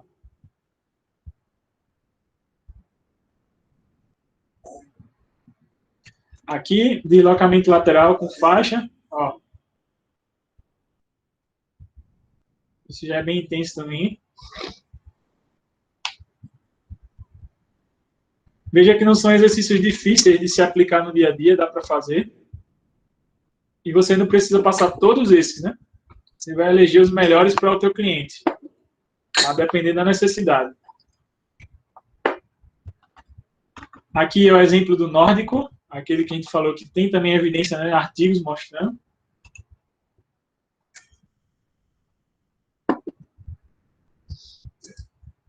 Seria a ideia desse movimento freando, ó, freando, freando. Dá, inclusive, para você controlar, assim, o paciente começa a descer no movimento, aí você diz, ó, segura aí agora, mantém, mantém, mantém, volta um pouquinho, então vai todo, agora desce, desce, mantém lá embaixo, segura. Você pode controlar as fases do movimento. Mas o todo do movimento seria esse, nórdico, né? E esse aqui, já se viu que 51% das lesões de isco já reduzem só com esse exercício. Vê que dado interessante para nós. Movimentos para membro superior. Temos algumas coisas. Por exemplo, ó, fortalecimento com faixa elástica. O exercício, né? Vai e volta, vai e volta. Ó. O cuidado só que tem que ter é com o punho aqui, o paciente não fletir o punho demais, não dobrar demais o punho. Deixar o punho reto. Vê que no vídeo aqui ela dobra um pouquinho o punho. Certo? Mas esse movimento já está estimulando lá no ombro. Eu posso depois associar com outro tipo de exercício, um agachamento. Aqui são algumas ideias só. Né? Aí, nesse tipo de movimento que ela está associando, por exemplo, membro superior, quando está trabalhando ombro, com agachamento. A gente tem que estar atento aqui e observar movimento de ombros, movimento de coluna, de quadril, de joelho, e tornozelo e pé. Veja que eu vou voltar um pouquinho o vídeo. Quando ela agacha, ela não consegue descer mais do que isso aí que ela vai, porque não tem boa mobilidade de tornozelo, observa. Precisa ajustar o tornozelo mais, ó, não vai mais, vai ficar aí, tá bom. O tornozelo não tem uma boa dorsiflexão, ó, se ela descer mais, vai levantar o calcanhar. Esse tipo de análise você tem que pegar analisando os movimentos do cliente. Eu posso também fazer estímulo manual, ó, e pedir para vocês resistir. Então, dá para a gente fazer uma mescla de exercícios, isométrico, isotônico e assim vai. Outro exemplo de exercício para membro superior. Aqui, ó, abrindo e fechando.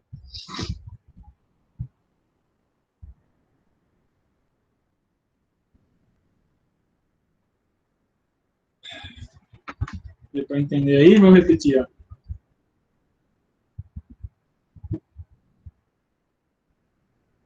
Já vai vendo o que nos aguarda aí, né, na próxima aula.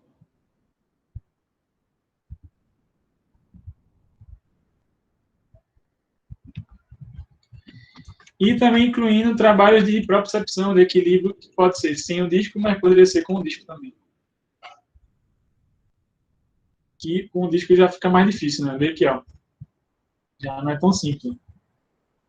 Coloquei um nível maior aqui, ó, e aí já dificultou para o modelo, né, do vídeo.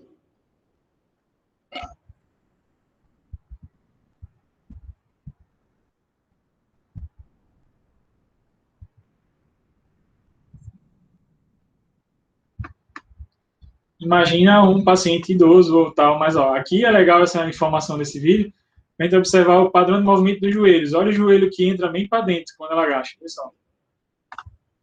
Aqui, ó, olha esse joelho aqui, ó. Ó, olha o movimento para dentro, ó. Isso é o que a gente chama de valgo dinâmico. Ó, olha como vai para dentro. No finalzinho dá para ver quando ela estabiliza mais, ó. Estabiliza mais, olha o joelho para dentro, ó. Isso indica que tem que trabalhar muito força de quadril e mobilidade de tornozelo para melhorar isso. Aqui agora com os dois pés. Aí já equilibra um pouco mais, ó.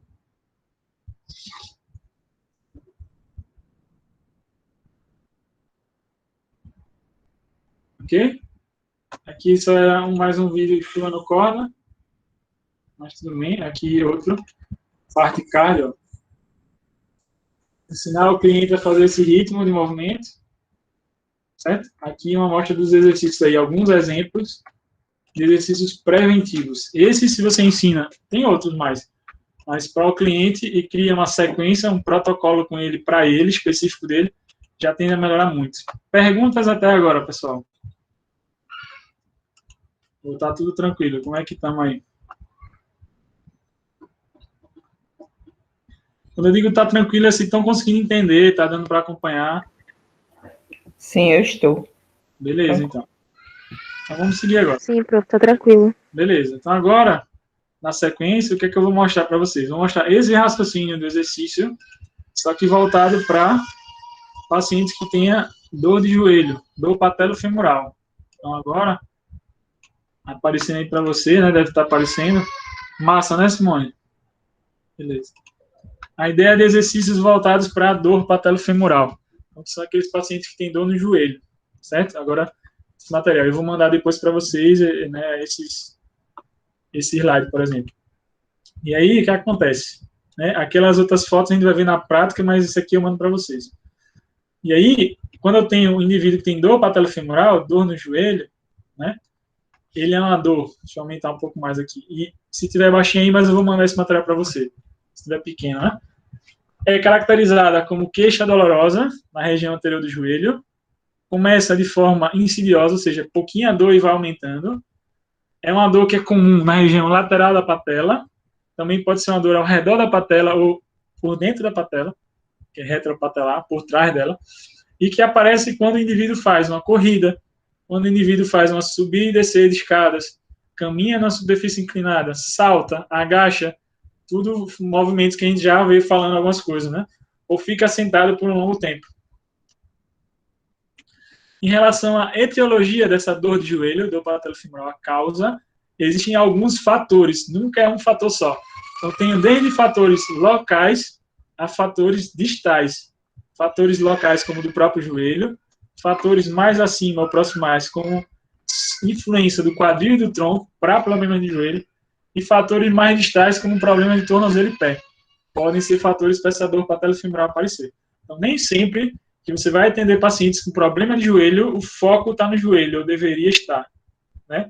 Principalmente aqueles que começam a ter recidivas, voltam a ter dor no joelho, e podem investigar, tem outros fatores. E aí, aqui eu vou trazer uma breve revisão, né? E não vou me deter tanto a isso, porque você vai ter esse material anatômica, mas só falando, né, da função do joelho em si. Então, o membro inferior em si, ele tem função de sustentação de peso do corpo, auxilia na locomoção e manutenção do equilíbrio. A gente viu vários exemplos ali de exercício de equilíbrio, exercício que utiliza a locomoção e que usa a descarga de peso naquele membro. Embora o foco dos pacientes que eu estou falando aqui nesse momento é com dor de joelho, dor patelofemoral, a gente vai ver que tem uma inter-relação entre as três regiões: quadril, joelho, tornozelo e pé. Aqui, basicamente, só mostrando a pelve, que vai ter uma influência para o joelho por conta do encaixe da coxa femoral. E que essa pelve também tem função de fixação de músculos da locomoção e postura.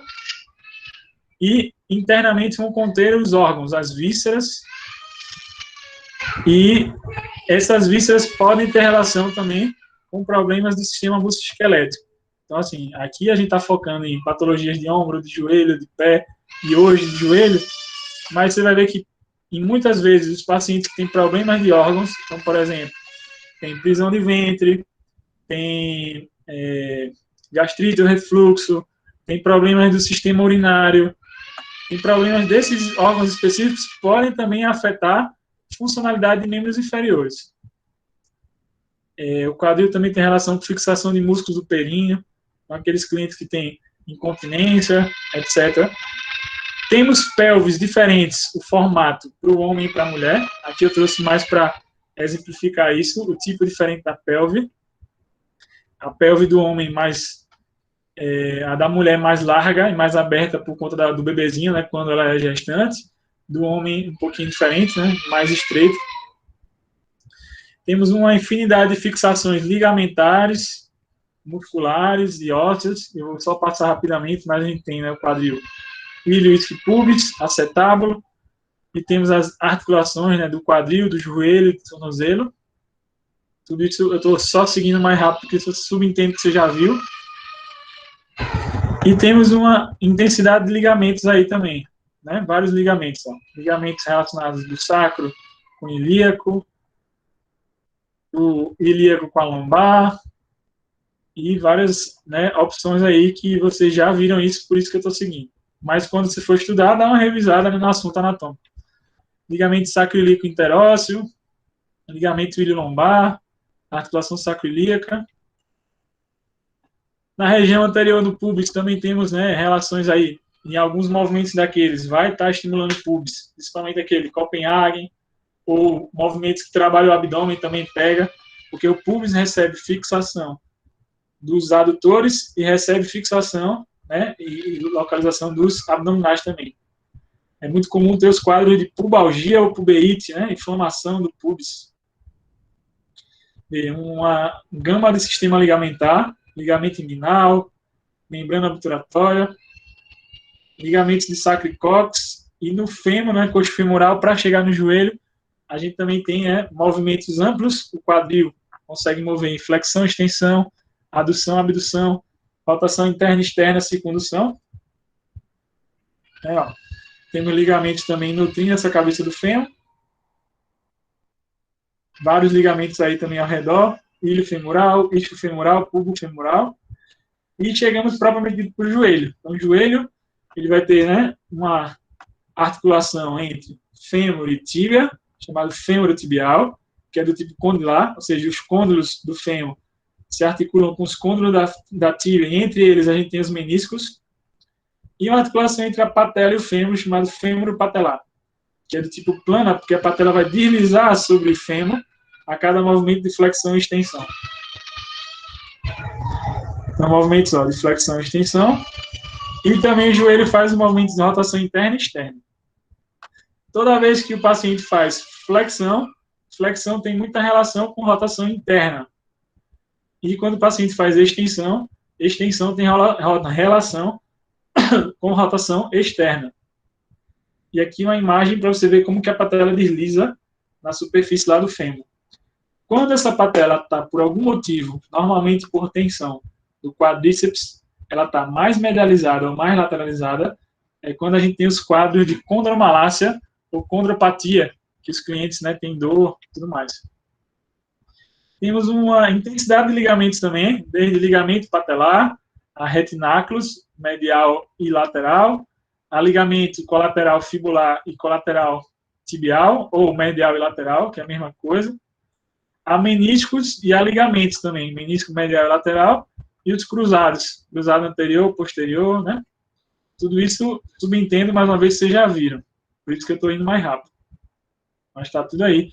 Né? Ligamento poplíteo, cápsula articular, bolsa sinovial, né? Temos bolsa para nutrir e lubrificar a articulação do joelho. Nas lesões de LCA, que também são comuns de acontecer no nível de joelho, embora a gente está falando de fêmur-patelar aqui, eu tenho um mecanismo de travamento do pé no solo e vou ter rotação de tíbia e fíbula em relação ao fêmur, geralmente tendo ruptura do ligamento cruzado anterior, é o mais comum, e associado muitas vezes à lesão de menisco. Existe todo um processo cirúrgico que é feito, e esse é um tipo de patologia que dura mais tempo para recuperar, né? 6 meses pelo menos, até casos aí chegando a 9 meses de tratamento. Quando rompe o cruzado posterior, aí que leva mais tempo mesmo. Aqui mostrando a articulação de tíbia e fíbula, que vai ter um contato mais proximal e também mais distal, que vão, né, ter relação direta com o joelho e com essas dores de joelho. Dores laterais podem ter relação com a cabeça da fíbula, pode ter relação com o menisco, tem várias relações anatômicas que a gente pode trilhar aí. Membrana interóssea, né, e a articulação do tornozelo propriamente dito, que vamos ter, né, ligamentos ali, e os ossos do tarso interagindo, né, o talos com, né, a fíbula e tíbia, e aí que permitem os movimentos de dorsiflexão e flexão plantar. Aí vocês vão ver que tem exercício terapêutico para isso, né, para melhorar essas coisas, tem terapia manual para melhorar isso, vocês vão ver terapia manual no outro semestre. Tem uma gama quantidade de ligamentos também, certo? Talo fibular posterior, anterior, calcâneo fibular, né, intertarsais dorsais, intertarsais plantares. Eu só estou indo porque eu subentendo que você já viu isso. Temos as articulações também do pé, as intertarsais, que permitem fazer eversão e inversão do pé. Né? E o pé ele é dividido em antepé, médio pé e retropé. E vários outros ligamentos. Ó, tarso, né, ó, ligamentos nas falanges, interfalângicos, tá? E aqui para frente, sim, voltando e voltado para fêmur patelar. Então, a depender de como esse joelho fique em flexão ou extensão e ao grau que ele permaneça, por exemplo, 30 graus de flexão, 60, 90, 120, a patela ela modifica o seu posicionamento em relação ao fêmur, trazendo mais contato ou menos contato, certo? O que faz com que aumente essa pressão da patela sobre o joelho. Por exemplo, a 90 graus você tem muita pressão da patela sobre o joelho, certo? E aí eles fizeram estudo, e aí eles viram o seguinte, que, por exemplo, quando você faz uma atividade durante a marcha, durante a caminhada, a sobrecarga do corpo sobre a patela e sobre o joelho ela é 1,3 vezes o peso do corporal. Quando você realiza um movimento de elevação da perna estendida, o peso e a pressão sobre a patela é 2,6 vezes o peso corporal. Quando você sobe dessa escada, é 3,3 vezes o peso corporal. Quando você agacha e corre, quando você agacha, é 7,8 vezes, e quando você corre, é 10 vezes o peso do seu corpo sobre aquela região. Então, a pressão é muito grande. Por isso que, para diagnóstico da dor patelofemoral, agachar e correr são movimentos importantes para você avaliar esse paciente. Aqui são exames de imagem mais refinados, mostrando o cliente com dor patelofemoral como que fica a patela mais lateralizada, não está na sua posição normal, e aqui o indivíduo normal, né, que a patela está mais alinhada. E aí, por essa patela estar mais lateralizada, esse contato da patela com o côndilo vai favorecer desgaste. Aqui uma imagem em 15 graus e aqui em 45 graus. Também mostrando essa patela mais lateralizada. Tudo isso captado em exames de alta tecnologia, né, ó, tanto em cadeia aberta quanto em cadeia fechada, e aí consegue se ver o posicionamento da patela. Em relação à epidemiologia da dor patelofemoral, para a gente chegar nos exercícios, mais uma vez, nessa terapia. É uma patologia comum em adultos jovens e praticantes de atividade esportiva e física. É mais comum em mulheres a dor patelofemoral, veja esse dado, né? Coitado das mulheres, já sofrem muitas vezes muita coisa, né? Mais do que homens. A cada 2 mulheres você vai ter um homem com dor patelofemoral. Representa aproximadamente de 20 a 40% de todas as queixas no joelho. 40% delas são de dor na parte anterior do joelho. E das patologias em geral, são 25%, né? Acometem 25% da população geral. Certo? Está pau a pau ali com lesão do ligamento cruzado anterior. Em relação à avaliação, que eu já tinha falado antes, é você analisar os movimentos de subir dessa escada, agachar, ajoelhar, permanecer sentado, saltar e correr. E o principal é o agachamento. Agachamento reproduz a sintomatologia em 80% dos pacientes. Então, é o melhor teste para você ver se o indivíduo tem dor patelofemoral. E é simples de fazer no consultório, no atendimento. Existem testes clínicos que a gente pode associar, como, por exemplo, teste de Clark, em que você faz um contato na patela, na parte superior, empurra ela para baixo, pede uma contração isométrica do quadríceps e verifica se essa patela, quando desliza, atrita osso com osso e dói. Você pode associar com esses outros testes que eu falei. E como critério diagnóstico principal, ele é clínico, a partir desses movimentos que a gente citou, de agachar, subir dessa escada, correr e saltar. O exame, ele pode vir como complemento, o exame de imagem, mas o principal é essa sintomatologia atrelada ao movimento. Por isso que eu estou trazendo para essa aula aqui, que tem tudo a ver com o movimento. Principais desfechos para a gente acompanhar nesse paciente são dor, que ele vai apresentar, e nível de incapacidade funcional, ele não conseguir agachar bem, não conseguir correr bem. E aí a gente pode pegar essa dor, né, a informação da dor a partir da EVA, escala visual analógica, que ele vai dar uma nota de 0 a 10. Existem outras escalas que vocês podem associar. Tem um aplicativo no celular que você consegue baixar. Deixa eu escrever ele aqui. Que é o Physiotherapy Questionnaires, mas ele é todo em português, embora o nome é em inglês. Que é um questionário, um aplicativo no telefone Vocês vai dar para ver ele aqui, é um verdinho, mas que quando você clica nele, ele abre com as regiões do corpo. Deixa eu aproximar aqui da câmera, ó. E aparece, então, joelho, tornozelo, coluna. E aí você clica, por exemplo, lá no joelho, e ele aparece um monte de questionários, e você consegue pegar um questionário específico para o joelho, que tem a ver, né, com a dor patelofemoral, tem para tendinite patelar, para várias outras condições.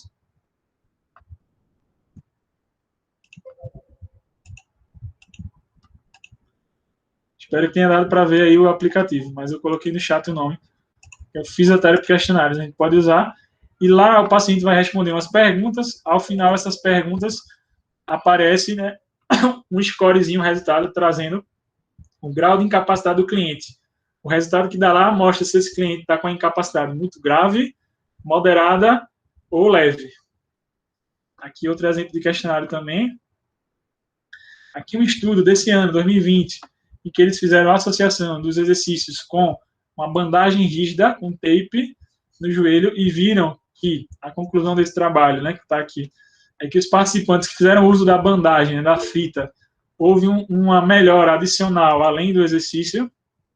Beleza, Luciano? Você vai ver que é legal ele. Depois tenta mexer. Então, o uso da bandagem associado foi visto como positivo. E quando você pensa em avaliar esse indivíduo com dor patelofemoral, para a gente chegar no exercício, é entender que vão ter fatores associados a essa dor. Por exemplo, o pé em hiperpronação, esse pé caindo para dentro. Vão ter a tendência de rotação interna de tíbia e fíbula, tendência de valgo dinâmico de joelho, rotação interna de fêmur, a pelve que cai para o lado contralateral, dá uma olhadinha nessa imagem aqui, e o tronco que tende a inclinar para o lado homolateral da perna. Vou repetir tudo. O pé que tende a cair em pronação, hiperpronação, a tibia e fíbula que tende a rodar interno, valgo dinâmico de joelho, cai para dentro, rotação interna de fêmur, a pelve que cai para o lado contralateral e o tronco que cai para o mesmo lado aqui da perna de apoio lateral. Inclusive, alguns trabalhos trazem como intervenção associada a utilização de palmilhas, o uso de palmilhas para melhorar essa pronação do pé e todo o restante. Só que o que é que se fala sobre o uso de palmilhas? O resultado ele é melhor a curto prazo, principalmente até 6 semanas. Depois de 6 semanas, já não é tão efetivo, porque você vai ter que segmentar e melhorar isso depois com exercício. A palmilha só funciona muito bem nas primeiras semanas. E aí eu senti bem isso na prática quando eu fui fazer meu mestrado, porque realmente a gente comprovou e viu que teve melhora, mas foi a curto prazo realmente. Foi nas primeiras semanas mesmo. E aí bate com a literatura e bate com o guideline que eu vou mostrar, a diretriz, que traz informações exatamente que eu me baseei nela para montar esse slide aqui. E eu vou mostrar para vocês como vocês podem baixar essa diretriz e ler também, para ouvir e ler sobre cinesioterapia, lá, o que é que eles falam sobre tratamento de joelho, que vai servir, inclusive, para os estágios de vocês. Muita gente que eu vi que está pagando disciplina, que eu estou dando essa dica de como buscar os guidelines e tal, está usando essa informação, inclusive, nos estágios. Está aqui o padrão, ó, pé hiperpronado, rotação interna, valgo de joelho, rotação interna aqui, pelve que cai e o tronco para o mesmo lado da perna. Aqui é um videozinho mostrando rapidamente a baropodometria, que é um equipamento que mede a pressão plantar, em que o cliente vai ficar em cima do equipamento, deixa eu adiantar para você ver, e quando ele fica em cima do equipamento, você consegue no computador ver onde tem maior pressão do pé, onde descarrega mais peso no chão. Dá para ver se é mais no antepé, no médio pé, no retropé, e a diferença entre os dois pés.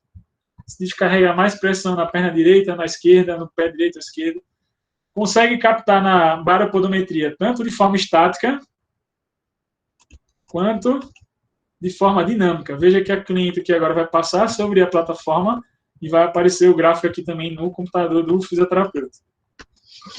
Observa aí.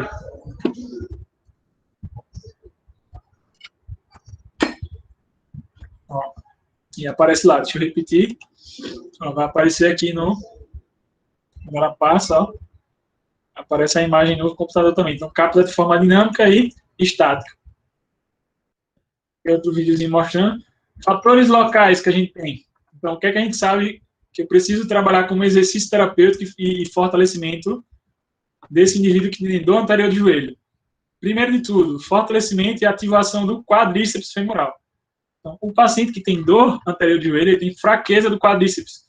Como que a gente fortalece o quadríceps? A gente pode utilizar isometria, exercício concêntrico e excêntrico. Por isso que tem tudo a ver com a aula de hoje de fortalecimento também. VMO, quer dizer, vasto medial oblíquo, que está lá relacionado com o quadríceps também, e adutores. A gente deu exemplo de exercícios para adutores, e vários daqueles exercícios que a gente mostrou também trabalha quadríceps. Um agachamento vai pegar quadríceps. Sentar e levantar na cadeira vai pegar quadríceps. Fora outras possibilidades que eu vou mostrar na prática. Então, também temos, né, como que o quadríceps é um músculo chave aí no tratamento, fortalecimento dele. Fator de risco para ter dor patelofemoral é ser do sexo feminino, né, gênero feminino, e ter fraqueza do quadríceps.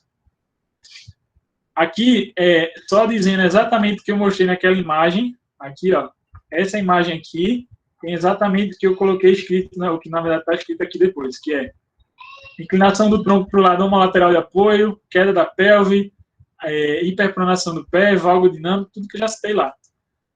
E é importante você trabalhar, ó, músculos do quadril, ó, fortalecimento do quadril para melhorar uma condição de dor no joelho, valgo dinâmico de joelho, ó. E eu vou mostrar para vocês estratégias na prática de como vocês podem fazer isso. Pelo menos é a ideia, né, na prática. Aqui, mostrando esse mesmo padrão, isso aqui é um teste chamado Step Down. Ela subiu sobre o step e pronto. Lá naqueles vídeos que você viu, quando eu mostrei, a voluntária lá, ela estava sobre uma cadeira. Aqui, ó, sobre um step. E você observar se tem instabilidade de pé, instabilidade de joelho, principalmente para dentro, queda da pelve, inclinação do tronco para o lado homolateral da perna. Que é o Step Down, que é esse aqui, ó. Aqui eu botei para colocar o nome do teste, o Step Down. E aqui para você visualizar. Certo? Podemos fazer também um agachamento sem step, só agachamento unipodal. No inglês ele leva o nome de Single Leg Squat, o nome do movimento. No português, agachamento unipodal. Certo? E você pode graduar esse agachamento e observar como que é o movimento do cliente, se tem compensação ou não. Podemos fazer um salto, mostrei lá, né, nos vídeos, salto sobre uma cadeira, pode ser sobre um banquinho, step, salto, né, anterior. No inglês eles chamam de drop vertical jump. Por exemplo, aqui, ó, observe esse joelho direito da cliente aqui. Veja o que acontece quando ela vai saltar, na hora que aterriza. Ó, olha só. Caída. Veja o que o joelho direito faz que o outro não faz. Deu para perceber isso aí? Vou voltar, ó. Olha isso aqui, ó. Aqui. Quando cai, ó, o joelho vai para dentro, ó, agora, e o outro não foi, ó. Aqui caiu mais, e esse joelho se manteve mais. Isso é o que a gente chama de valgo dinâmico. Aqui um outro exemplo de valgo dinâmico. Só adiantar um pouquinho o vídeo. Mas, ó, seria essa caída, quando o cliente cai, ó, o joelho entra. Ó, olha o joelho entrando aqui, ó. Olha isso. Ó. Ok? Entrou. Veja essa parte aqui, ó. Olha o que acontece com o joelho. Certo? Aqui, só falando de valgo e varo, mas é outro videozinho, depois eu passo. Em relação ao tratamento, isso é importante para nós, até para a gente discutir já já, que vai ter a ver com, ó, como está aqui, fortalecimento, exercício de fortalecimento. Então, ó, sobre tratamento, o que é que as diretrizes trazem e que eu vou mostrar no artigo que tem exatamente isso. As evidências científicas atuais são consistentes quanto à recomendação de exercício físico como tratamento de escolha para essa dor patelofemoral e para a capacidade funcional. O que precisa ser melhor esclarecido são quais exercícios e quais parâmetros. Mas um consenso publicado na British Journal of Sports Medicine, que é uma revista britânica que é de alto nível para a fisioterapia, 2016 trouxe 6 recomendações para quem tem dor patelofemoral. Primeira recomendação: exercícios terapêuticos são recomendados para melhorar a dor e capacidade funcional. Então, fazer exercício é bom para esse paciente. Segunda recomendação: a combinação de exercício de quadril, e a gente deu vários exemplos na aula hoje, e de joelho é recomendado para melhorar a dor e capacidade funcional. Terceira coisa: a abordagem multimodal, então ver os outros fatores também associados, é recomendado para reduzir dor em curto e médio prazo. Quarta possibilidade, o uso de palmilha é recomendado, mas apenas em curto prazo, aquilo que eu falei para vocês de 6 semanas. As mobilizações articulares, articular patelofemoral, tibiofemoral e lombar, não são recomendadas. Veja, ele não está recomendando mobilizar para melhorar a dor. Talvez não vai mudar muito, porque o problema não é mobilização, e sim fortalecimento. Por isso que ele fala aqui que não são recomendados. É mais interessante para esse paciente com dor anterior de joelho fortalecer. E eletroterapia não é recomendado. Quando diz que não é recomendado, não é que não possa fazer. Se o paciente está no grau agudo, muito intenso, que você não consegue fazer nenhum exercício, aí essas duas opções vão ser válidas. Mas se o paciente ele consegue movimentar, embora sinta dor, as 4 opções anteriores vão ser mais válidas. Exercício de fortalecimento, principalmente do quadríceps. E aí dá um exemplo aqui, cadeia aberta, cadeia fechada. E depois aqui no slide vão vir fotos, ó, imagens. Algumas coisas a gente já viu naquelas outras imagens que eu trouxe. Ó. O agachamento. Você pode trabalhar um agachamento mais curto, depois pode aumentar a amplitude do agachamento, pode colocar uma cadeira para o paciente sentar, levantar, pode pedir para descer um pouquinho mais, subir, trabalhar essa progressão do agachamento. Pode trabalhar a cadeia aberta na cadeira, só com repetições, depois com resistência, com pezinho, com caneleira. Pode progredir, tá tudo isso recomendado no material que eu vou mostrar para vocês no artigo já já. Pode progredir para exercício de avanço anterior, com pezinho ou sem pezinho, agachamento, vários outros equipamentos de musculação. Pode evoluir também para exercício de, por exemplo, de concha, que a gente viu, aquele, ó, deslocamento lateral, ponte, exercícios para extensão de quadril, ó, tudo está sendo recomendado, né, por esse documento que eu vou mostrar para vocês. Também é importante avaliar a mobilidade de tornozelo, ver como é que está essa mobilidade de tornozelo, através de um teste chamado Lunge Test. Vou escrever para vocês aí no chat o nome desse teste, Lunge Test. E na prática eu posso mostrar para vocês também perfeitamente como que é esse teste. E você pode usar o goniômetro para medir aqui a amplitude do tornozelo, ou no celular tem um aplicativo chamado inclinômetro, você também consegue verificar. Ele fica eu vou mostrar aqui para vocês. Quando você baixa esse aplicativo, o nome do programa aqui eu uso, tem outros também. É esse aqui, ó, Inclinômetro. Aí o que é que acontece com ele aqui? Quando você baixa ele para o seu celular, que você abre ele aí ele vai gerar o seguinte, quando você abre. Se dá para ver, para que ele está abrindo. Ele gera uma reguinha dentro do seu celular. Não sei se está dando para ver aí na câmera, mas ó, você consegue medir a angulação, quantos graus. E aí você coloca próximo da perna do paciente lá. E aí você consegue mostrar para o cliente aí e você também saber quanto que ele tem de amplitude de tornozelo. Associado a isso, né, aqueles exercícios lá que apareceram, a gente pode trabalhar a terapia manual também, principalmente para tornozelo, melhorando a mobilidade do tornozelo. Isso é uma técnica do método Mulligan. Mais na frente você vai ouvir falar. Você pode mobilizar o tornozelo no sentido posterior e pedir um movimento de avanço anterior desse paciente aqui.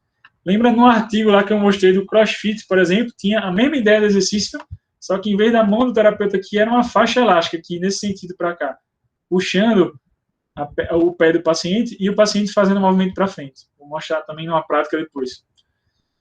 Podemos avaliar amplitude de movimento, angulação e tudo mais dos isquiotibiais, ver encurtamento, né, ou tensão da musculatura de isquiotibiais de quadríceps através de teste de Thomas, ilho-psoas e quadríceps através de teste de Thomas.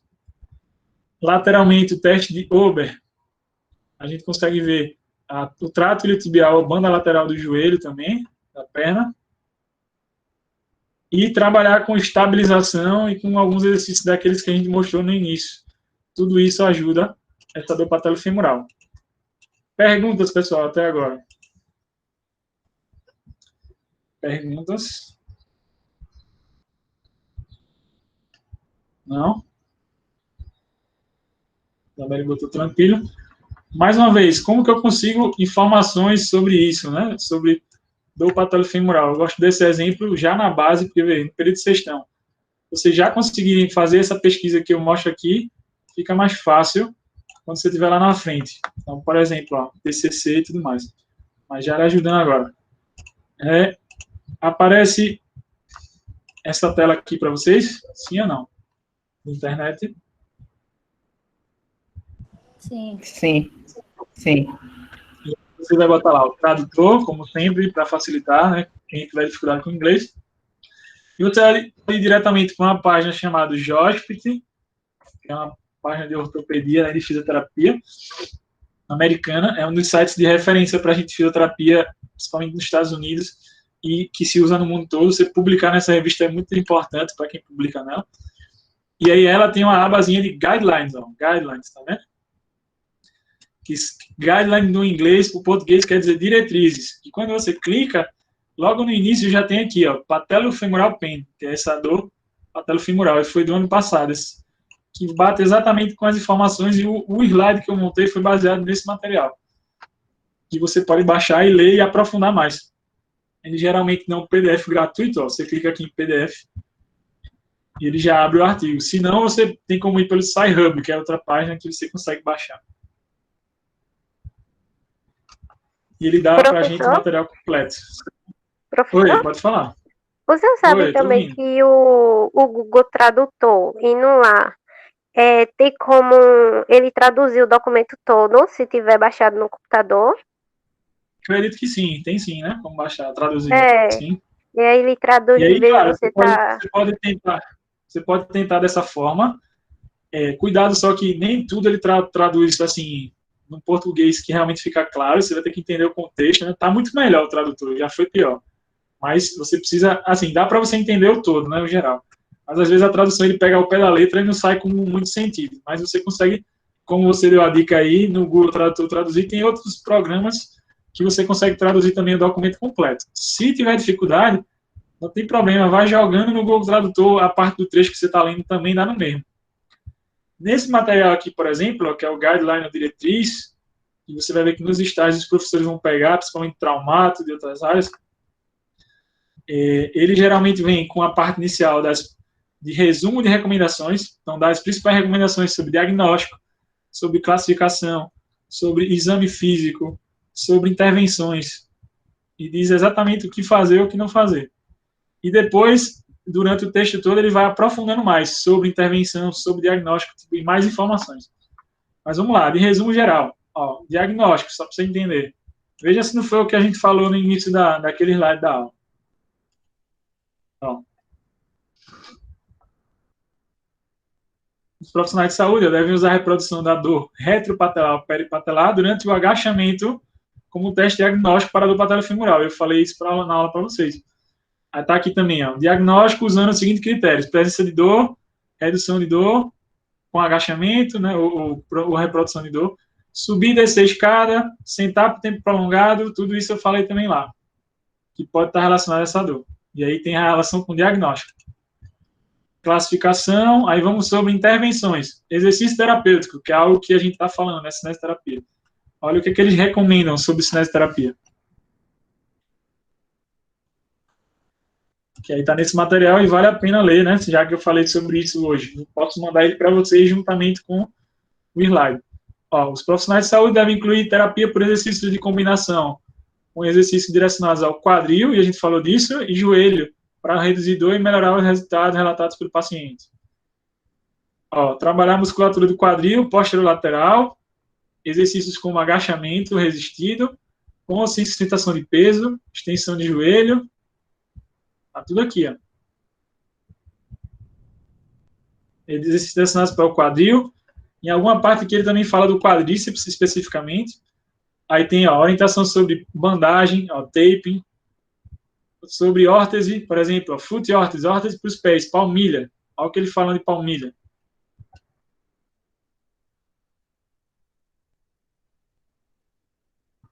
Órtese para os pés. Devem prescrever palmilhas pré-fabricadas para os pés, para pacientes que têm pronação, né, hiperpronação, mas apenas em curto prazo, até 6 semanas. É o que eles indicam. Certo? Está lá como orientação. Sobre corrida, aí fala sobre corrida, sobre outras terapias, sobre a terapia manual que vocês vão aprender no outro semestre, ó, o que eles falam sobre terapia manual. Ó. Não devem usar terapia manual, incluindo manipulação ou mobilização, lombar de joelho ou patelofemoral, isoladamente em pacientes. Se você fizer só a mobilização, manipulação e não fizer os outros exercícios, não serve muito. Isso é a recomendação dessa diretriz. E essas diretrizes, geralmente, de anos em anos, eles vão atualizando. Essa é a mais atual, 2019, né, do ano passado. Combinação de intervenções e depois vai especificando para cada área. Tipo, fala só sobre diagnóstico. Aqui, ó, só sobre diagnóstico. Aí tem uma parte que é só sobre intervenção, e aí eles vão aprofundando mais. Deixa eu achar aqui para mostrar para vocês.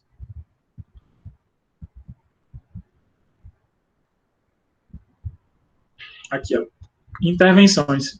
Aí ele começa a explicar tudo com mais detalhes do que tinha ali no resumo, sobre intervenções. Certo? E sempre com bastante referência. Para fazer esse material, essa galera que fez aqui, que foi da Associação Americana de Fisioterapia, simplesmente usou como base para fazer 322 estudos diferentes para fazer esse material. Daí você tira que não foi qualquer coisa. Então, vale a pena ler um material desse e usar na prática. Certo? Que você tem na JOSCT, né? É esse site que eu mostrei para vocês. Mas você pode ir também, claramente, na PubMed. E você pode ir também na Pedro, que é a base de fisioterapia. Eu já pesquiso tanto nelas que já está aqui para mim direto. E você pode também colocar a palavrinha-chave lá, do patelofemoral, do português para o inglês, patelofemoral pain. Joga lá no mesh, no PubMed mesh. Aí ele já dá o patelofemoral pain síndrome. Aí você adiciona aqui na caixinha de pesquisa. Você pode colocar o nome fisioterapia para vir específico para a nossa área. Physiotherapy, que é fisioterapia em inglês. Qualquer dúvida, joga no tradutor de novo.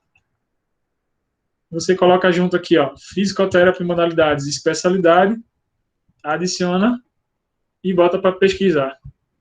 Quando bota para pesquisar, aí já aparece mais outras coisas sobre patelofemoral. Fora aquele material, eu tenho, ó, 237 resultados de trabalhos sobre dor patelofemoral, de diversos temas da fisioterapia. E aqui a gente nem restringiu nada, nem restringiu tipo de estudo, ano de pesquisa. E se você quiser, você pode restringir. Entenda, né? Para vocês acadêmicos. Não sei se você vai ter pique e vontade e tal para ler 237 trabalhos. Ah, cansei, não dá para mim ler tudo isso. Queria ler mais direto, ou menos isso tudo. Eu posso vir aqui e colocar o último ano de publicação, os 5 últimos ou 10 últimos. Por exemplo, no último ano, a gente tem 9 trabalhos de patelofemoral. Nos últimos 5 anos, a gente tem 108 trabalhos nessa base. E nos últimos 10 anos, a gente tem 177. Aí, eu quero o último ano. Aí tem 9 trabalhos. E eu quero separar também o tipo de estudo. Eu quero estudo que fez intervenção, eu quero revisão de literatura sistemática. Aí eu posso ver, ó, quantas revisões sistemáticas tem no último ano. Só tem uma. Que é uma revisão com meta-análise. Quantos estudos de intervenção a gente tem no último ano? Aí tem 3 intervenções, e os outros são de outra temática. E aí você consegue baixar. Se você for baixar o trabalho, e aí aparece assim, por exemplo, ó, o nome free, você simplesmente abre ele aqui, ele já abre direto para você.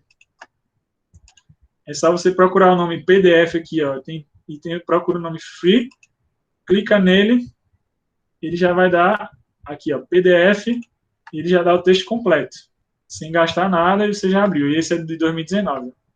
Efeitos do treino neuromuscular, né, para pacientes com dor patelofemoral. Ó, e esse foi legal. Eu vou baixar esse para passar para vocês. Vou mandar no material para vocês. Ó. Gostei demais desse aqui. Porque ele já tem as fotos. Eu gosto quando tem foto porque ajuda o aluno. Para mim, indifere, mas para o aluno ajuda.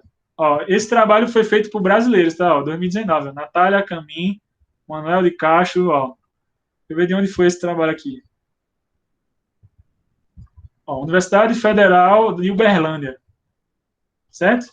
Aí olha os exercícios, ó. Espero que vocês estejam me acompanhando aí ainda. Mas ó, olha os exercícios que eles passaram aqui para os clientes desse estudo. Ó. Exatamente o que a gente viu, ó. Prancha. Aí, ó, exercício com mini band. O que mudou aqui, um agachamento com bola suíça. Tá tudo no protocolo. Ó. Fortalecimento com caneleira. Máquina aqui, aí precisa de uma máquina de musculação, né? Mas, ó, exercício de concha. Aí a prancha já com disco. Ó, step down. Agachamento, né, o avanço anterior, só que está com faixa. Ó, aqui com disco, com cama elástica. Ó, tudo isso a gente viu. Alguns parecidos, outros um pouquinho diferentes. Deu para entender aí, ó? Bem interessante para vocês darem uma lida a esse. Certo? Aí, eu quero ler outro também. Gostei do tema, quero ler mais. Mas os outros são, né, sem estar gratuito aqui. Eu quero, né, dar uma olhadinha. Por exemplo, esse aqui, eletromiografia e tal. Eu gostei dele. Aí posso abrir. E foi de 2020, é desse ano. Só vou ter que pegar esse código aqui, ó, DOI, e abrir outra página chamada Sci-Hub. Chamado Sci-Hub. Deixa eu abrir. E aí, pego esse código aqui, DOI, copio, jogo lá no Sci-Hub, e geralmente ele vai dar o trabalho completo. Agora não está abrindo, e aí a gente não está com tanto tempo, mas no geral ele mostra completo. E você consegue baixar também aquele trabalho de forma gratuita, fora os que já são gratuitos. Certo? Mas ó, tem alguns aí que a gente consegue pegar. Certo? Na Pedro, da mesma forma, se você chega lá na Pedro e bota, né? Patelo-femoral pain síndrome, que é a palavra-chave aqui, ó. A única dificuldade nossa é você saber qual é a palavra-chave que você vai colocar.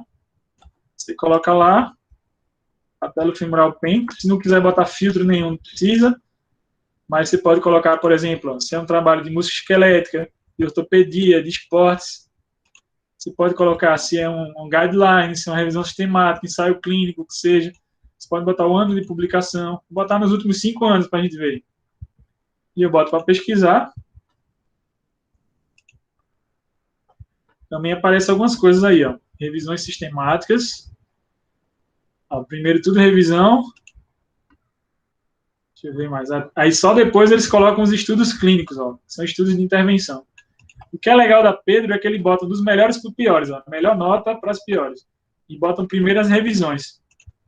E revisões de revista boa, que é essa aqui, ó, Cochrane. As melhores revisões são dessa Cochrane Reviews. Então vale a pena ler já, só por ser da Cochrane. Já seria um tipo de assunto que vai ter muito conteúdo para acrescentar para vocês. Eu estou dando dica aqui que pessoas de pós-graduação muitas vezes não sabem fazer isso aqui, pessoal. Eu estou trazendo para você porque eu acho que soma o que a gente falou. Por exemplo, órtese de joelho relacionada a patelofemoral, uma revisão da Cochrane. Será que é bom, né? Que vale a pena ver isso aí? A gente pode pesquisar. E aí pega o códigozinho DOI, vai lá no Sci-Hub, baixa.